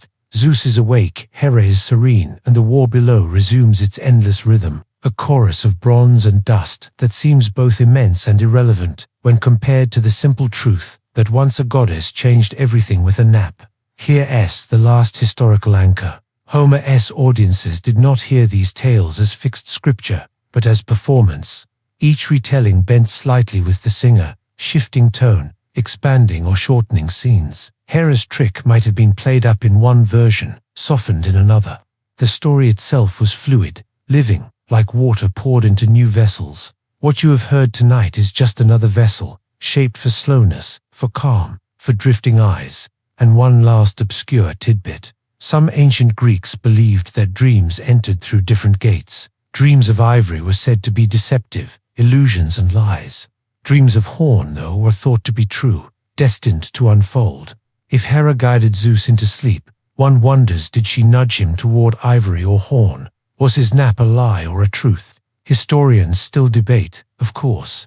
They always will. You pause in a meadow bright with wildflowers, poppies, daisies, tiny purple blossoms whose names have been forgotten. Bees move lazily from bloom to bloom, their hum steady, soothing. You sit down, feeling the earth warm beneath you, the grass bending gently to cradle your weight. The war is still out there, the gods still quarrel, but here, the only rhythm is the steady buzz of bees and the sigh of the wind. It is tempting to laugh at the irony. Men fought, empires shifted, legends were born, and all of it hinged on the fact that the king of gods once fell asleep. But maybe that is the lesson. That power is not only thunder and lightning, that cunning and patience can bend history, that even the mightiest must close their eyes. The mountain air is soft around you now, scented with thyme and warmed stone. Hero's plan is done, her victory fleeting but real. Zeus breathes, awake but thoughtful, his anger already turning into strategy. The Greeks and Trojans clash below, still convinced that their choices alone steered destiny. And you sit in the meadow, watching the story settle like dust after a chariot's wheels. The sun rises in Egypt, and you're already sweating. It's not even a dramatic sunrise, just a normal one, the kind that spreads over the Nile Valley, like someone poured honey across the sky and then immediately forgot to put it in the fridge. The heat doesn't care whether you slept or not. The air hums with insects and the faint bray of a donkey whose entire personality is just being fed up with existence. You step onto a narrow street, shaded by mud brick walls that smell of dust and morning bread. Somewhere close, a woman is pounding grain with a rhythm so steady you could almost fall asleep to it, though you probably want tea. Make it through this day without collapsing from the sheer weight of it all. You walk slowly, barefoot on packed earth. The streets are narrow, lined with low doorways, and people already awake rinsing their faces, adjusting linen garments that are just white enough to prove they've been washed, but not so white that anyone would think the wearer is rich. A boy runs past, smudged in dust, laughing, clutching a reed flute. He trips, falls, and keeps laughing because children are like that, oblivious to skinned knees, future wars, and the questionable sanitary habits of their neighbors. What you notice most are the eyes. Everyone you pass seems to have them rimmed in dark, almost black lines that pull long at the corners. Women, men, children, old enough to not eat their cosmetics like candy, they all wear it. The kohl, the famous eyeliner. It isn't a fashion statement here. It's a kind of daily shield, against the sun, against the dust, against whatever invisible spirits sneak into the corners of eyes when no one is paying attention. A smear of black to say, I'm awake, I'm human, and yes, I'm fabulous in the desert light. You pass a group of women grinding malachite, soft green stone ground into powder so fine it looks like something you could spill on the kitchen counter today and forget to wipe up until someone asks why the counter sparkles. They add water, sometimes oil, sometimes honey, stirring with bone tools until it makes a thick paste. It's messy, like mixing clay for kindergarten crafts, except this mixture ends up delicately smeared across eyelids, green against the brown of skin, against the gold of the sun. Historians say this wasn't just for looks. The malachite paste carried copper compounds that helped kill bacteria. Ancient Egyptians weren't exactly running double-blind placebo studies, but they knew, wear the green stuff, and you might avoid eye infections. Who knew vanity could double as preventative medicine? Of course, not all the powders were safe. Lead salts, those dark ingredients that made the eyeliner extra dramatic, are what most modern people would label poison, yet somehow, in small doses, they triggered the body to produce nitric oxide, which boosted the immune system.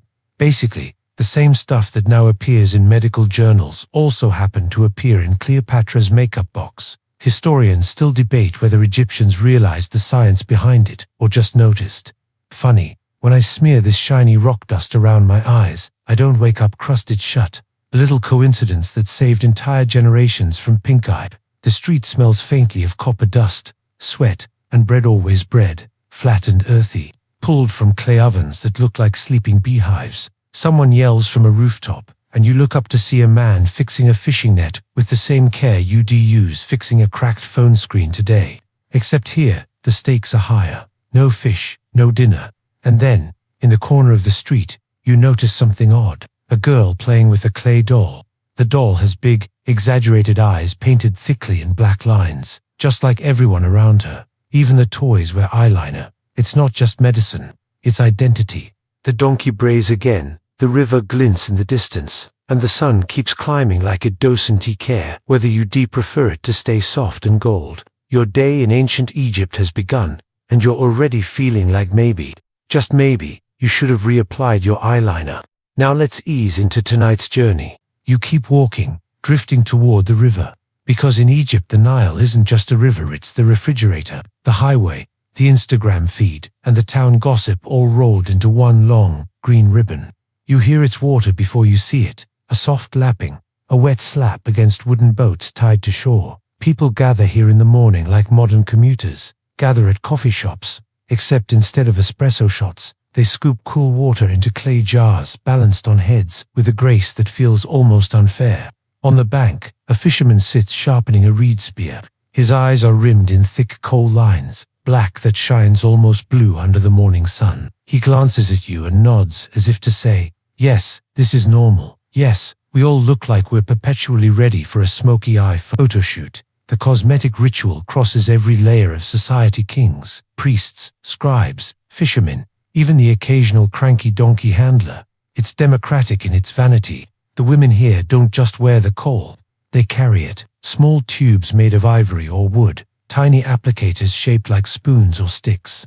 You see one woman dip hers into a pot of powdered galena, mix it with fat until it thickens, then carefully run the applicator along her child's eyelids. The child blinks, squints, frowns, and finally shrugs it off. Like sunscreen today, it's irritating in the moment but better than the sunburner. In this case, I waiter, and here's a fun, obscure tidbit. Some texts suggest the application of kohl wasn't just for medicine or beauty, but for warding off the evil eye. Imagine being so concerned about cosmic envy that you arm your baby with eyeliner like a miniature rock star. Scholars still argue about whether this belief was universal or just one of many layers stacked on top of a practical ritual.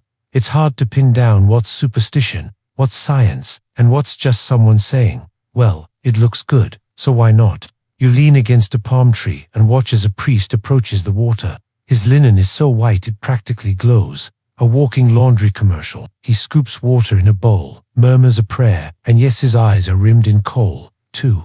Even holiness doesn't skip the eyeliner routine. The kohl's sheen underlines the gaze, making him look both severe and slightly theatrical, like an actor trying to convince the back row of the amphitheater that yes, indeed, this ritual is sacred. A boy selling bread walks past, balancing a tray on his head. He pauses, eyes you curiously, and then, for no reason you can fathom, offers you a piece of flatbread. It's warm, chewy, dusted with something like coriander. You take a bite. The taste is earthy, filling, not remarkably except it is, because you're here, now, eating what people ate thousands of years ago, while wearing eye makeup that could double as an antibiotic. You wander further, past a house with painted walls. The frescoes show daily life: fishing, farming, feasting, and, yes, even in painted form, the figures have heavy eyeliner. Art imitates life, imitates art. You pause to admire the detail. The way the eyes stand out so vividly, it's almost as if the figures are looking at you across centuries, silently judging your uneven eyeliner application. And in case you thought vanity stopped at humans, you spot a tomb relief where even cats are depicted with painted eyes. Yes, cats. Imagine trying to hold down a cat long enough to apply eyeliner. Either this was artistic exaggeration, or ancient Egyptians were braver than we give them credit for. The air grows hotter, and the shade of the palm trees seems to retreat like an S on the payroll of the sun itself. You sit on a low wall, chewing the last of the bread, watching the play of light on the Nile.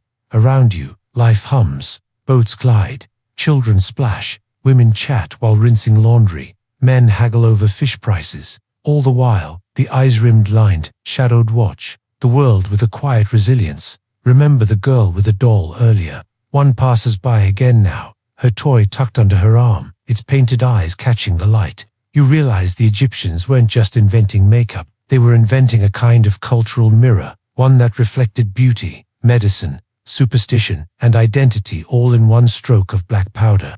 The river breeze brushes your skin, carrying with it the faint metallic scent of malachite dust, the sweetness of baking bread, and the slow rhythm of a world that believed in protecting its eyes with the same devotion modern people reserve for phone screens. You breathe it in, and for a moment, it feels like the entire civilization is looking back at you. The Nile drifts lazily beside you, the water catching the sunlight like polished bronze. You follow the curve of the riverbank, where reeds whisper against one another in the breeze, and ducks bob along with a serenity you secretly envy. Life here is noisy, yes, but it's also slow, with a rhythm that makes time feel like it's stretching just for you. Even the ducks seem unhurried, which might explain why they sometimes end up on the dinner table. Ahead, a marketplace unfolds. Not a grand bazaar with shining stalls, but a collection of woven mats laid out in the dust, each one displaying treasures of varying levels of usefulness. Baskets of onions, clay jars of beer, necklaces of shells, and, most intriguingly, tiny containers of kohl. The kohl stands out, displayed in carved stone pots shaped like animals, flowers, or simple cylinders. The sellers beckon with hands stained faintly from their own products, their fingers perpetually smudged like high school students caught playing with eyeliner in class. You crouch beside one of the pots, admiring the fine powder inside. It's galena, a dull grey-black ore that has been crushed into silky dust. The vendor explains in a voice, both proud and a little tired, that it came from the Red Sea hills. You nod, pretending you're fluent in the trade routes of ancient Egypt, though inside you marveling at the sheer amount of effort it takes to grind rocks into dust, just so your eyelids can glisten. Imagine if Sephora required you to personally crush your own stones before checkout. A woman picks up a pot, dips a stick into it, and runs the coal along her lashes, right there at the stall, like she's testing a lipstick at a department store counter. Her reflection isn't a mirror, but a polished copper plate, slightly warped, giving her face a faint funhouse quality. Still, she adjusts her application with practiced precision, tilting her head, pursing her lips, narrowing her eyes. Vanity has always transcended the limitations of available technology. And then you overhear something curious. A man mutters to another, joking that his wife uses so much coal. She must be single-handedly funding a mining expedition. They laugh, but you catch an undercurrent of truth. Coal isn't cheap. It's a trade item, traveling across deserts, carried on donkeys and boats, exchanged for goods and promises. This little black powder ties villages to mountains hundreds of miles away. Historians still debate whether the trade of cosmetics rivaled that of more practical goods. After all, how do you weigh the value of a sack of barley against a pot of powdered glamour? Yet judging from the scene before you, the answer seems obvious. People are willing to give up quite a lot for the promise of looking and feeling protected. As you stroll deeper into the marketplace, the smells change. Roasting fish mingles with incense, and somewhere nearby a jar of beer has tipped over, leaving a sticky puddle that buzzes with flies. A boy fans it with a palm frond, as if this is his destiny, to wave insects away from warm beer in the Egyptian sun. The absurdity makes you smile, though the boy doesn't. He takes his job with the solemnity of a judge. An older man approaches, selling amulets shaped like eyes. The famous Eye of Horus. You recognize it immediately. The curved lines, the dramatic eyeliner, the tear-shaped marking trailing down. It looks suspiciously like coal. The symbol is protection, health, healing, and it's drawn with the same style everyone wears on their own faces. A culture where even the gods are wearing makeup. Remember the cat you saw painted earlier? Here in the market, a live one slinks between baskets, eyes lined in natural black fur. The people laugh, some tossing scraps, others warning it away. You wonder, briefly, if the cat is aware of its place in this eyeliner-loving society. Probably not. It only cares about the fish. You pause at another stall, this one selling malachitha green powder. It glitters in the sun like bottled fragments of a jewel. The vendor explains it's especially good for cleansing the eyes. You don't know if he means spiritually, medically, or aesthetically, maybe all three. That's the beauty of it. Egyptians never felt the need to separate medicine, magic, and vanity into neat little boxes. The crowd shifts, voices rise and fall, and you drift among them like a slow current in the Nile. Every face you see gleams with lines of black and green, every glance layered with centuries of meaning. And as the afternoon sun presses hotter on your shoulders, you realize something. This civilization didn't just invent makeup, they invented an entire worldview through their eyes. You step away, bread in hand, coal smudged faintly on your own fingertips, and the marketplace hums behind you like a lullaby sung in dust and eyeliner. The path leads you back toward the houses, where mud brick walls rise in uneven lines, and narrow streets funnel you into the shade. Children chase each other through alleys, their laughter echoing like bells, and even some of them sport faint smears of coal. The more you look, the more you notice it's everywhere. Like the desert's version of sunscreen mixed with eyeliner and sprinkled with superstition. You pause by a doorway where a woman sits grinding pigments. She hums as she works, the tune repetitive and calming, like the sound of waves or the hum of a refrigerator back home. On her lap is a grinding pallet made of smooth stone, and with circular motions she crushes malachite into fine powder. The rhythm is hypnotic. You wonder if this is the same pace she uses to calm her children, her animals, or herself. She glances up at you, then dips a finger into the green powder, mixing it with oil in a small bowl. Without ceremony, she paints a streak across her eyelid, blinks once, and goes back to grinding. It's as natural as brushing your teeth. Today, though, you get the sense she's a lot more consistent about it. Obscure tidbit for you. Some records suggest Egyptians also believed green eye paint honored Hathor, the goddess of joy, music, and love. So when you wore malachite, you weren't just protecting against eye infections, you were casually name-dropping a goddess with every blink. Imagine if your mascara doubled as both allergy, relief, and a holy shout-out. A child toddles up, clutching a piece of dried fish. His eyes, too, are smeared with faint black lines, though unevenly, as if applied by a hand both rushed and distracted. Maybe that's the point. Even a messy line still serves its purpose. You smile at him, and he promptly drops the fish on his own foot, looks down at it, and then back at you as though this is somehow your fault. You shrugged. He toddles off. Children are the same in every era. Not far away, you hear chanting.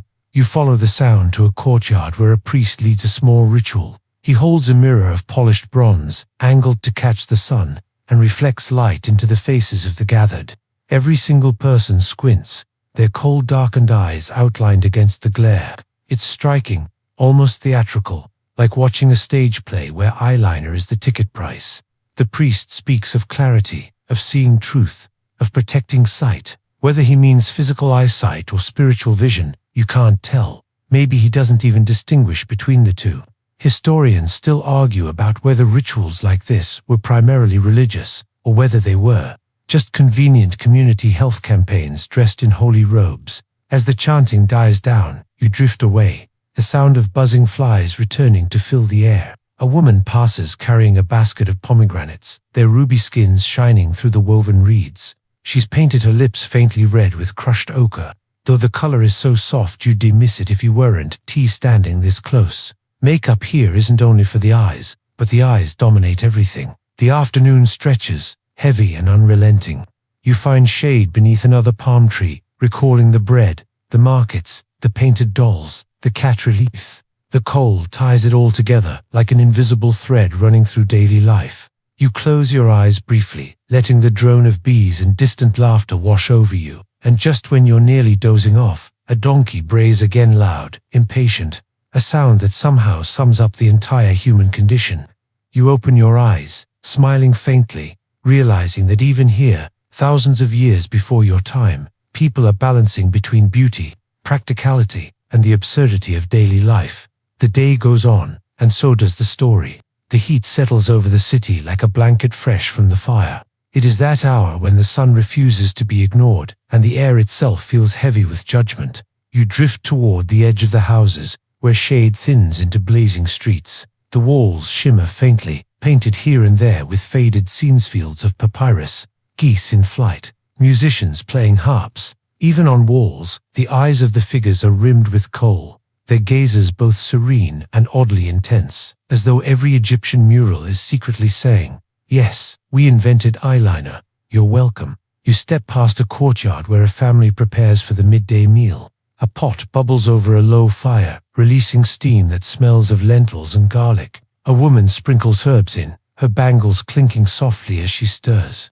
Her eyes are lined in thick dark strokes that seem to shimmer despite the smoke, and she dabs sweat from her forehead with a linen cloth. Her husband lounges in the corner, weaving a mat, though he occasionally leans over to reapply kohl from a tiny wooden tube. Yes, men too embrace their inner makeup enthusiast. This isn't a secret indulgence. It's as normal as tying sandals. You lean on the doorway and notice something stranger. In one corner, a small shrine stands with a figure of Base, the squat, lion-faced protector god. His wide eyes are outlined in black. You stifle a laugh. Even divine household guardians need eyeliner, apparently. This is a culture that takes all-seeing quite literally. The family notices you and waves you closer, offering a piece of bread dipped into their stew. You accept, savoring the earthy warmth.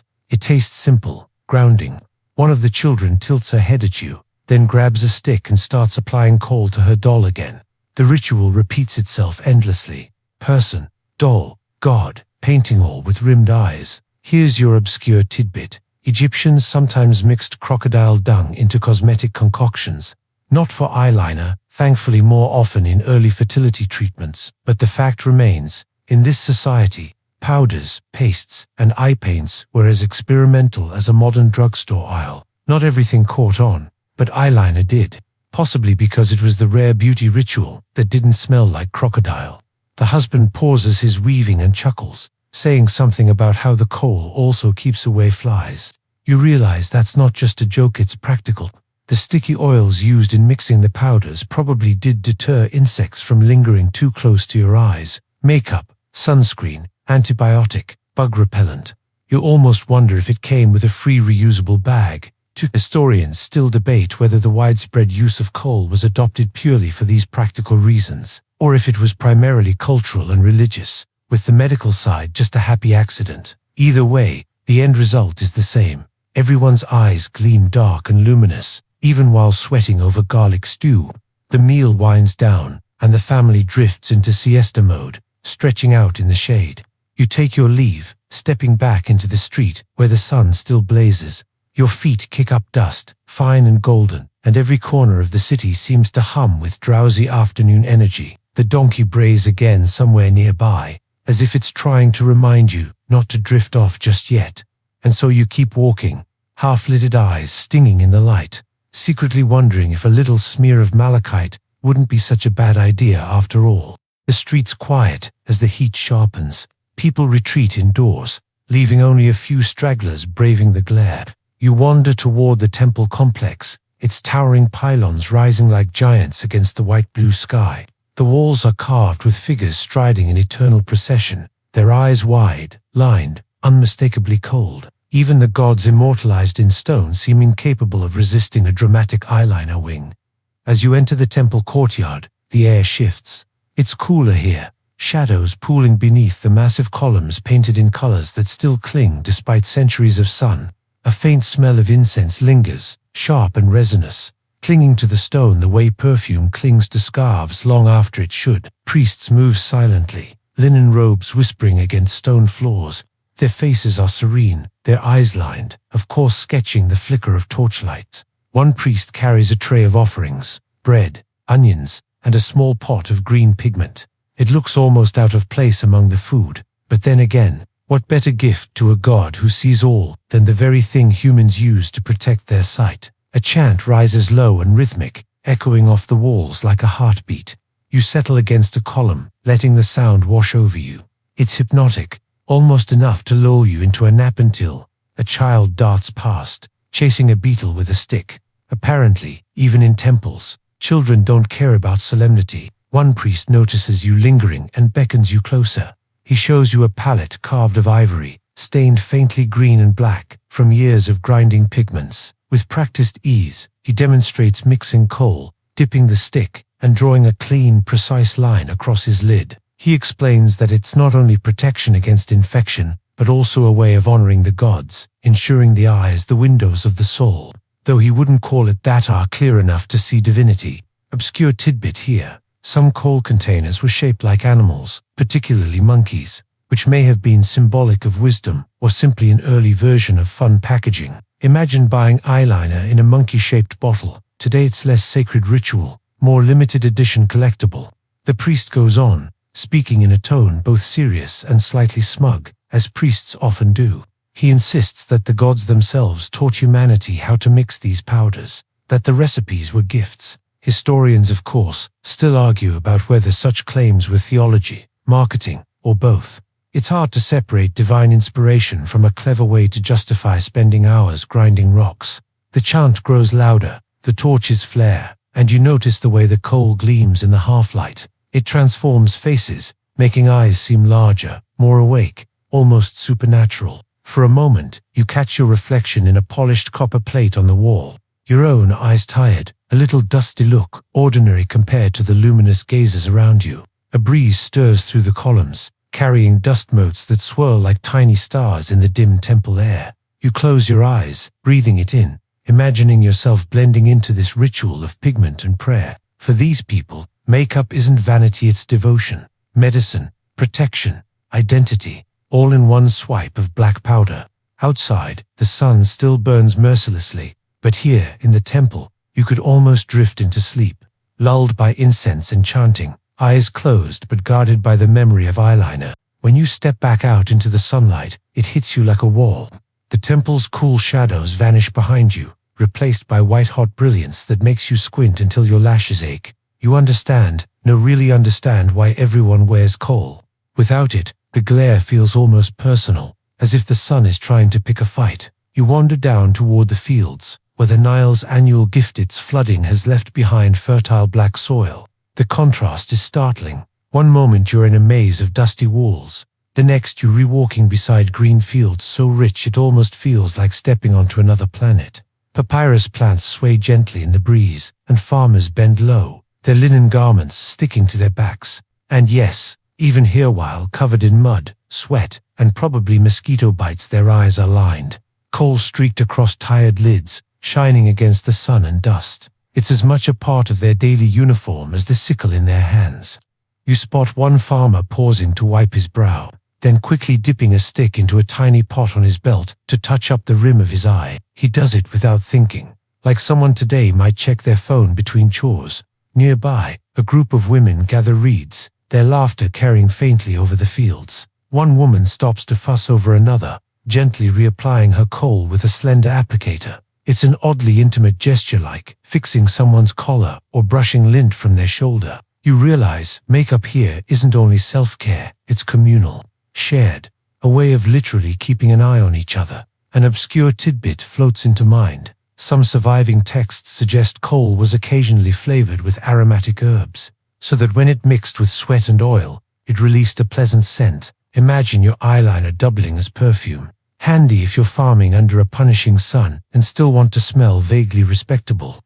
As you continue along the path, a child runs past with a small clay jar. He trips, the jar cracks open, and out spills a puff of green malachite powder. The dust glitters briefly in the sunlight, before settling onto the soil. The child looks horrified, as though he's just dropped the family savings. His mother sighs, scoops up what she can, and gently ruffles his hair. They'll salvage enough, but the lesson is clear. Powder is precious, more precious, at times, than food.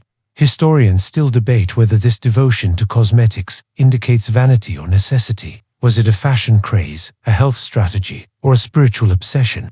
Standing here, watching farmers line their eyes before trudging back to harvest grain, you can't help but think it's all three. The lines, blur pun intended.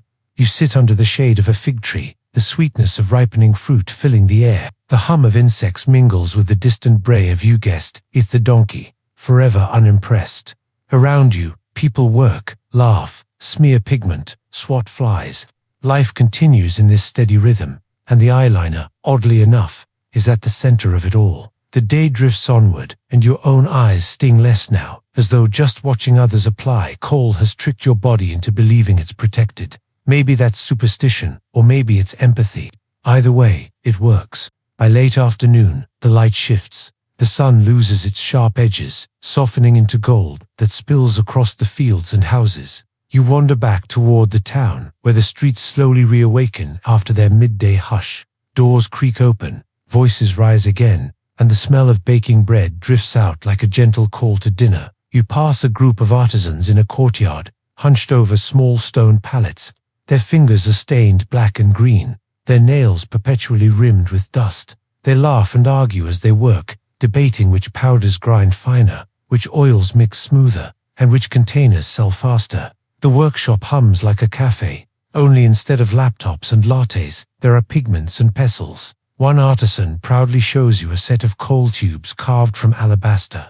Each one gleams in the fading light, shaped elegantly with narrow slots for holding pigment. They're beautiful enough to pass for jewelry boxes. He taps one and says it belonged to a noblewoman, or at least someone who wanted to look like one. You realize cosmetics here aren't just medicine or devotion, they're status. The richer you are, the prettier your eyeliner containers get. Obscure tidbit: some wealthier Egyptians had applicators made of precious metals like silver or even gold. Imagine dabbing your eyeliner with a golden stick, then trudging through the same dusty streets as everyone else. Luxury and dust, what a combination. The artisans gossip as they work. One mutters that a scribe has ordered a special blend of coal, infused with honey apparently for a lover. Another shakes his head, grumbling that honey is sticky, impractical, and bound to attract ants. They laugh, though you sense a hint of truth. Fashion, no matter the era, always includes questionable trends. Historians still debate whether the elaborate designs on some coal tubes carried symbolic meaning or were simply decorative. Did a lotus-shaped container honor the goddess of rebirth? Or was it just the equivalent of buying makeup in flower-shaped packaging because it looked cute? The courtyard fills with the steady sound of grinding stone, of pestles against pallets. The rhythm is soothing, like a heartbeat, like the pulse of civilization itself. You watch them work until your own eyes grow heavy, lulled by the repetitive motions. But then someone brings out a polished bronze mirror. The artisans test their creations on each other, leaning in close, carefully dragging lines across tired faces. The laughter grows, half serious, half playful. You catch your reflection in the mirror too, dusty and unlined. And for the briefest moment you consider reaching for a stick yourself. The light fades further, the sky shifting toward rose and violet. The artisans pack their powders, tie bundles of reeds, and close their containers with care, as if tucking in children for the night. You rise from the courtyard, drifting back into the streets where lamps begin to flicker to life. Everywhere you look, eyes gleam in the growing dark, rimmed in black, touched with green, outlined in centuries of tradition. They seem to shine even brighter now, reflecting firelight, guiding you deeper into the night. The sun finally lowers itself into the horizon, sinking with the slow dignity of someone who knows the entire world is watching. Shadows stretch across the town, softening edges, cooling walls, and coaxing people out from their shaded corners.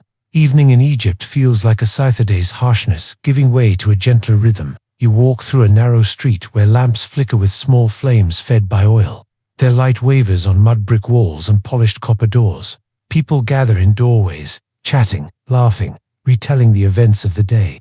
Even now, in the dim light, the coal stands out, their eyes around you catch the glow of fire like twin constellations set into human faces. You stop at a small tavern, if you can call it that. A room open to the street, reed mats spread across the floor, jars of beer resting cool in clay. The air smells of bread crust, onions, and sweet date wine. People sit in groups, drinking, arguing, singing half-heartedly. You slip in, welcomed by a man who insists everyone should share in the laughter, even strangers. A scribe sits nearby, his thin fingers stained with ink and eyeliner both. He speaks loudly about his work, recording grain tallies, tax lists, contracts, but also slips in that his eyeliner makes him see truth more clearly. His friends groan at the boast, though they grin.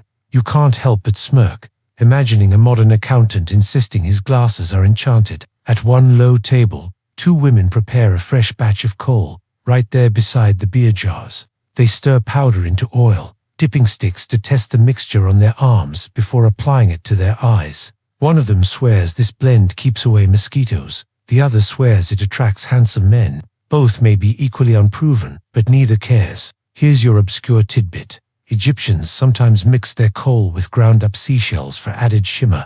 Yes, even in 1200 BCE, someone was already inventing sparkly eyeshadow. You imagine them whispering, "It's not just makeup, it's ocean magic," while their friends nod politely and sip beer. The tavern fills with music. A lute strums, a hand drum beats. Voices join in a rhythm so repetitive you could fall asleep to it. And maybe you would, if not for the scribe, who insists on loudly reciting a poem about love, eyeliner, and destiny. You almost believe him when he declares that a lover's glance, outlined in coal, is powerful enough to bring down kingdoms. Almost. Historians still debate whether poetry about coal was metaphorical or literal. Was it a symbol for beauty and clarity? Or did people simply really like eyeliner? The line between art and advertisement has always been blurry.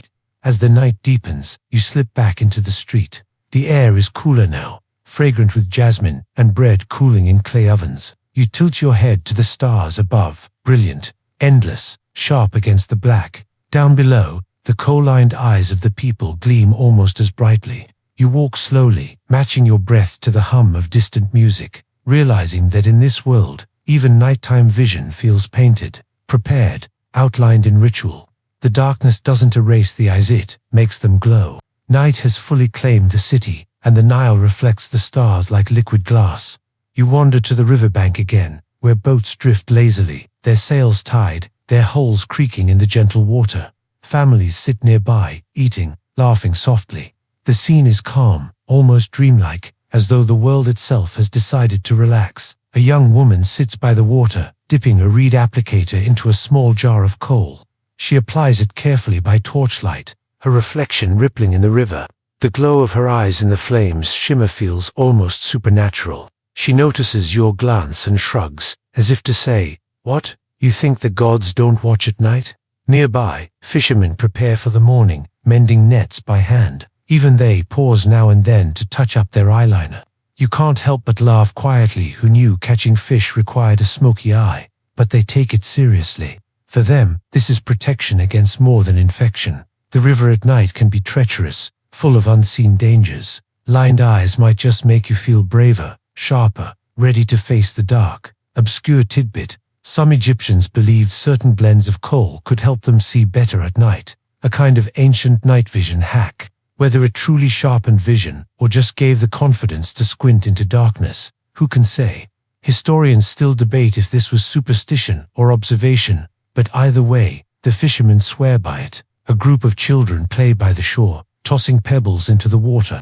One boy's face is streaked with uneven lines of coal, smudged as though applied in haste. He cackles loudly, declaring himself a mighty warrior, eyes painted like a falcon. His friends cheer, even as his coal begins to melt down his cheeks with sweat. Theatrics, it seems, are timeless. Further down the bank, a priest kneels, whispering prayers to the river. His eyes, rimmed in perfect black, glint in the torchlight, as though the gods themselves are peering through him. He sprinkles a pinch of green powder into the water, a gift, a plea, a protection. The ripples carry it away, glowing faintly in the flame, before dissolving into the Nile's dark surface. You sit on a rock, watching the water, the torches, the coal-lined faces. The night air is cool, almost tender, carrying hints of lotus and smoke. The hum of insects softens, and the laughter of families drifts like a lullaby. For a moment, you think about the sheer persistence of this practice, grinding stones into powder, mixing with oil, applying daily, generations upon generations, keeping the ritual alive, not just for beauty but for survival, identity, and faith. Makeup here is not frivolous, it's eternal. The torches flicker lower, the fishermen pack their nets, the children yawn, and the priest finally rises. The river laps gently, as though whispering back to those who whisper to it. You close your eyes, lulled by the rhythm of the water. Around you, the world is still awake, but it moves softly now, with the patience of stars and the persistence of eyeliner that refuses to smudge completely, no matter how long the day. The night deepens, and the city settles into a slower heartbeat. You drift back into the streets, where most households have closed their doors against the cooler air. A few lamps flicker faintly, casting shadows of palm fronds on the walls. Somewhere, a dog barks once, then thinks better of it. Even the donkey, your tireless commentator, has grown quiet, though you suspect it's only plotting tomorrow's complaints. You pass a small gathering under a pergola, where neighbors sit on mats, telling stories. The air is rich with the smell of roasted chickpeas and sweet figs. The storyteller, an older man with creased eyes and a grin that suggests he has had one beer too many, launches into a tale about the goddess Hathor. His voice rises and falls, arms flailing in the dim light. In his story, Hathor blesses mortals, not just with music and joy, but with the gift of eye paint. So the sun cannot burn your sight, and so envy cannot follow you, he declares, gesturing at his own rimmed eyes. The listeners nod in agreement, some touching their lids reflexively, as if reassured by their own eyeliner. You wonder how much of this is myth, and how much is bedtime propaganda designed to make children wear their coal without fuss. An obscure tidbit slips out. Someone whispers that in certain rituals, priests mixed coal with milk and applied it around statues' eyes, not just human ones. Apparently, even divine statues needed protection, or perhaps, in a world of symbolic acts, the makeup ensured gods could see the offerings presented to them. Imagine putting eyeliner on a marble bust today, and then trying to explain it as a spiritual necessity. The storyteller, not finished, shifts into a bawdy tale about a man who applied too much coal, so much that his wife mistook him for a priest and demanded he lead ceremonies in the courtyard. The listeners roar with laughter, slapping their thighs, while the man beside you mutters that this absolutely happened to his cousin's cousin. Humor, you realize, is eternal, and eyeliner jokes are practically a genre. Historians still debate whether such stories were common oral tradition or rare entertainment for festivals. The line between sacred and silly seems thin here, woven together by black dust and green paste. The evening winds on, the air cooling further, and you feel yourself drifting with a rhythm of voices and laughter. The eyes around you gleam like stars caught in firelight, lined, protected, expressive. You lean back against a mud brick wall, listening as the story blurs into background noise, like a lullaby sung by neighbors who don't mind if you fall asleep halfway through. When you wake, it's to the faint sound of footsteps, soft, deliberate. Dawn hasn't arrived yet, but the city stirs in its earliest rhythm. Priests move toward temples, farmers toward fields, bakers toward ovens. You rub your eyes, gritty from dust and sleep, and notice immediately, even at this hour, people are applying coal. Morning rituals wait for no one. You follow the faint glow of hearth fires to a house where a woman sits before a bronze mirror. She dips her stick into a small pot, swirls the powder with oil, and carefully lines her eyelids in steady strokes. Her child waits beside her, fidgeting. She steadies him with one hand and draws faint lines across his lids too, humming as she works. It's a portrait of patience, of routine passed from one generation to the next. You recall an obscure tidbit here. Some records suggest mothers believed coal could also ward off scorpions, not by blinding the poor creatures, but by protecting children's eyes from venomous spirits thought to travel through the night. The claim may not have held up in clinical trials, but the peace of mind alone must have been worth it. The woman catches your gaze in the mirror, smiling faintly as though to say, "Yes, this is our armor." You feel a pang of recognition. Your own modern rituals may not involve powdered galena, but you still prepare for the world with the same mixture of practicality and superstition. Outside, the baker's oven glows red in the dark. The air smells of yeast and ash, comforting, grounding. A man waits nearby, carrying a pot of coal on his belt. He explains to no one in particular that he applies his eyeliner before buying bread, because it helps him see clearly which loaf is the best. His wife sighs, rolling her eyes, though hers are also perfectly rimmed. Historians still debate whether men wore coal primarily for practical reasons, sunlight, infection, or if it carried equal weight as beauty. Standing here, watching the baker's flour-dusted customers line their eyes in the half-light, you realize the distinction hardly matters. Everyone wants to look awake, protected, alive. The horizon begins to glow faintly pink, and the city exhales. Roosters crow, doors open, and the first true light of day slides across the Nile. It glints off water, off polished copper, off the rims of 1,000 darkened eyes. And just like that, a new day begins, as if yesterday's long rhythm of dust and pigment never ended at all. The cycle continuously: wake, grind, apply, work, laugh, pray. Coal is not a choice here. It's life, drawn across the eyes in strokes, as steady as the sunrise. The morning light spreads slowly across the Nile, golden and indifferent. You make your way to the harbor, where boats are already loading bundles of papyrus and jars of beer. The river smells faintly of fish and wet reeds, a perfume that no amount of coal could disguise. Men with sunburnt shoulders squat by the shore, dipping applicators into pots before stepping onto their boats. You watch them carefully draw lines under their eyes, as though preparing for battle, though their battle is with carp and catfish. You overhear one man boasting that his particular blend of coal is from a trader who journeyed all the way to Nubia. His neighbor snorts, insisting Nubian coal is no different than the local stuff, except that it costs twice as much and comes with a better story. You smile.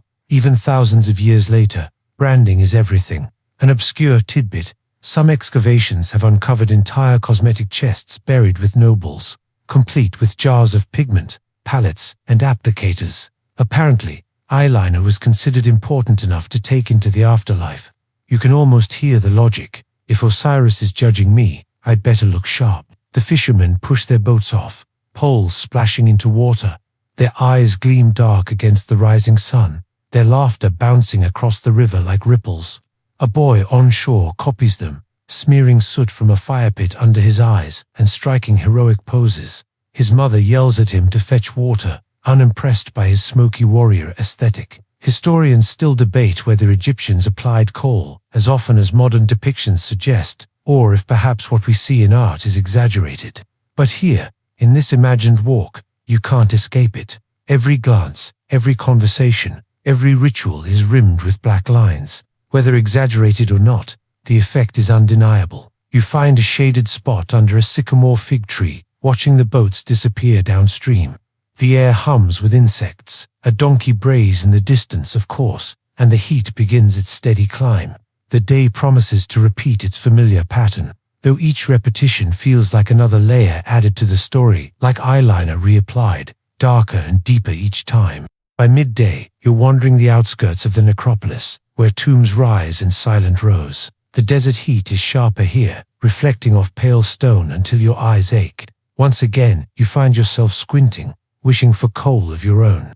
The walls of the tombs are carved with scenes of banquets, fishing trips, family gatherings. You lean closer, tracing the outlines of faces where the paint still lingers after centuries.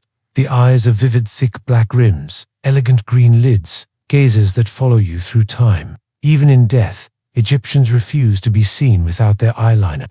A caretaker, his linen dusty, pauses his work of sweeping sand from an entrance. He greets you kindly, his eyes lined with the same thick strokes as the figures etched in stone behind him.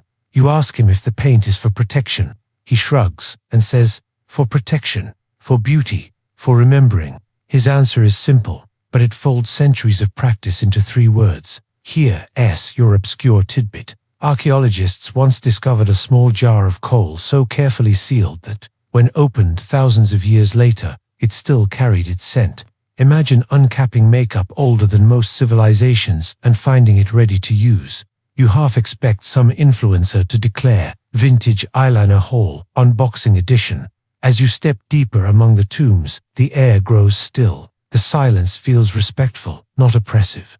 The eyes in the carvings glow faintly in shadow, outlined forever, watching as if to ensure no one forgets their existence. You wonder if part of the reason Egyptians painted eyeliner on their dead was so that the departed would continue to see clearly in the afterlife. Historians still debate whether these artistic details were literal reflections of life or symbolic exaggerations.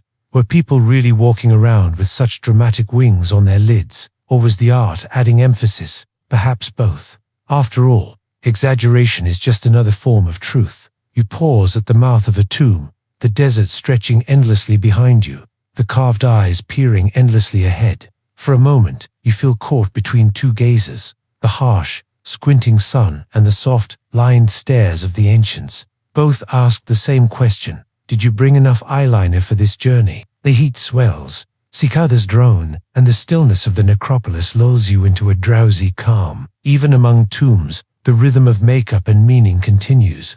A reminder that beauty and survival were never separate here. They were bound together, as tightly as pigment pressed into powder. Evening drapes itself once more across the land. You return to the riverbank, where the air cools and the sky bruises into shades of violet and deep blue.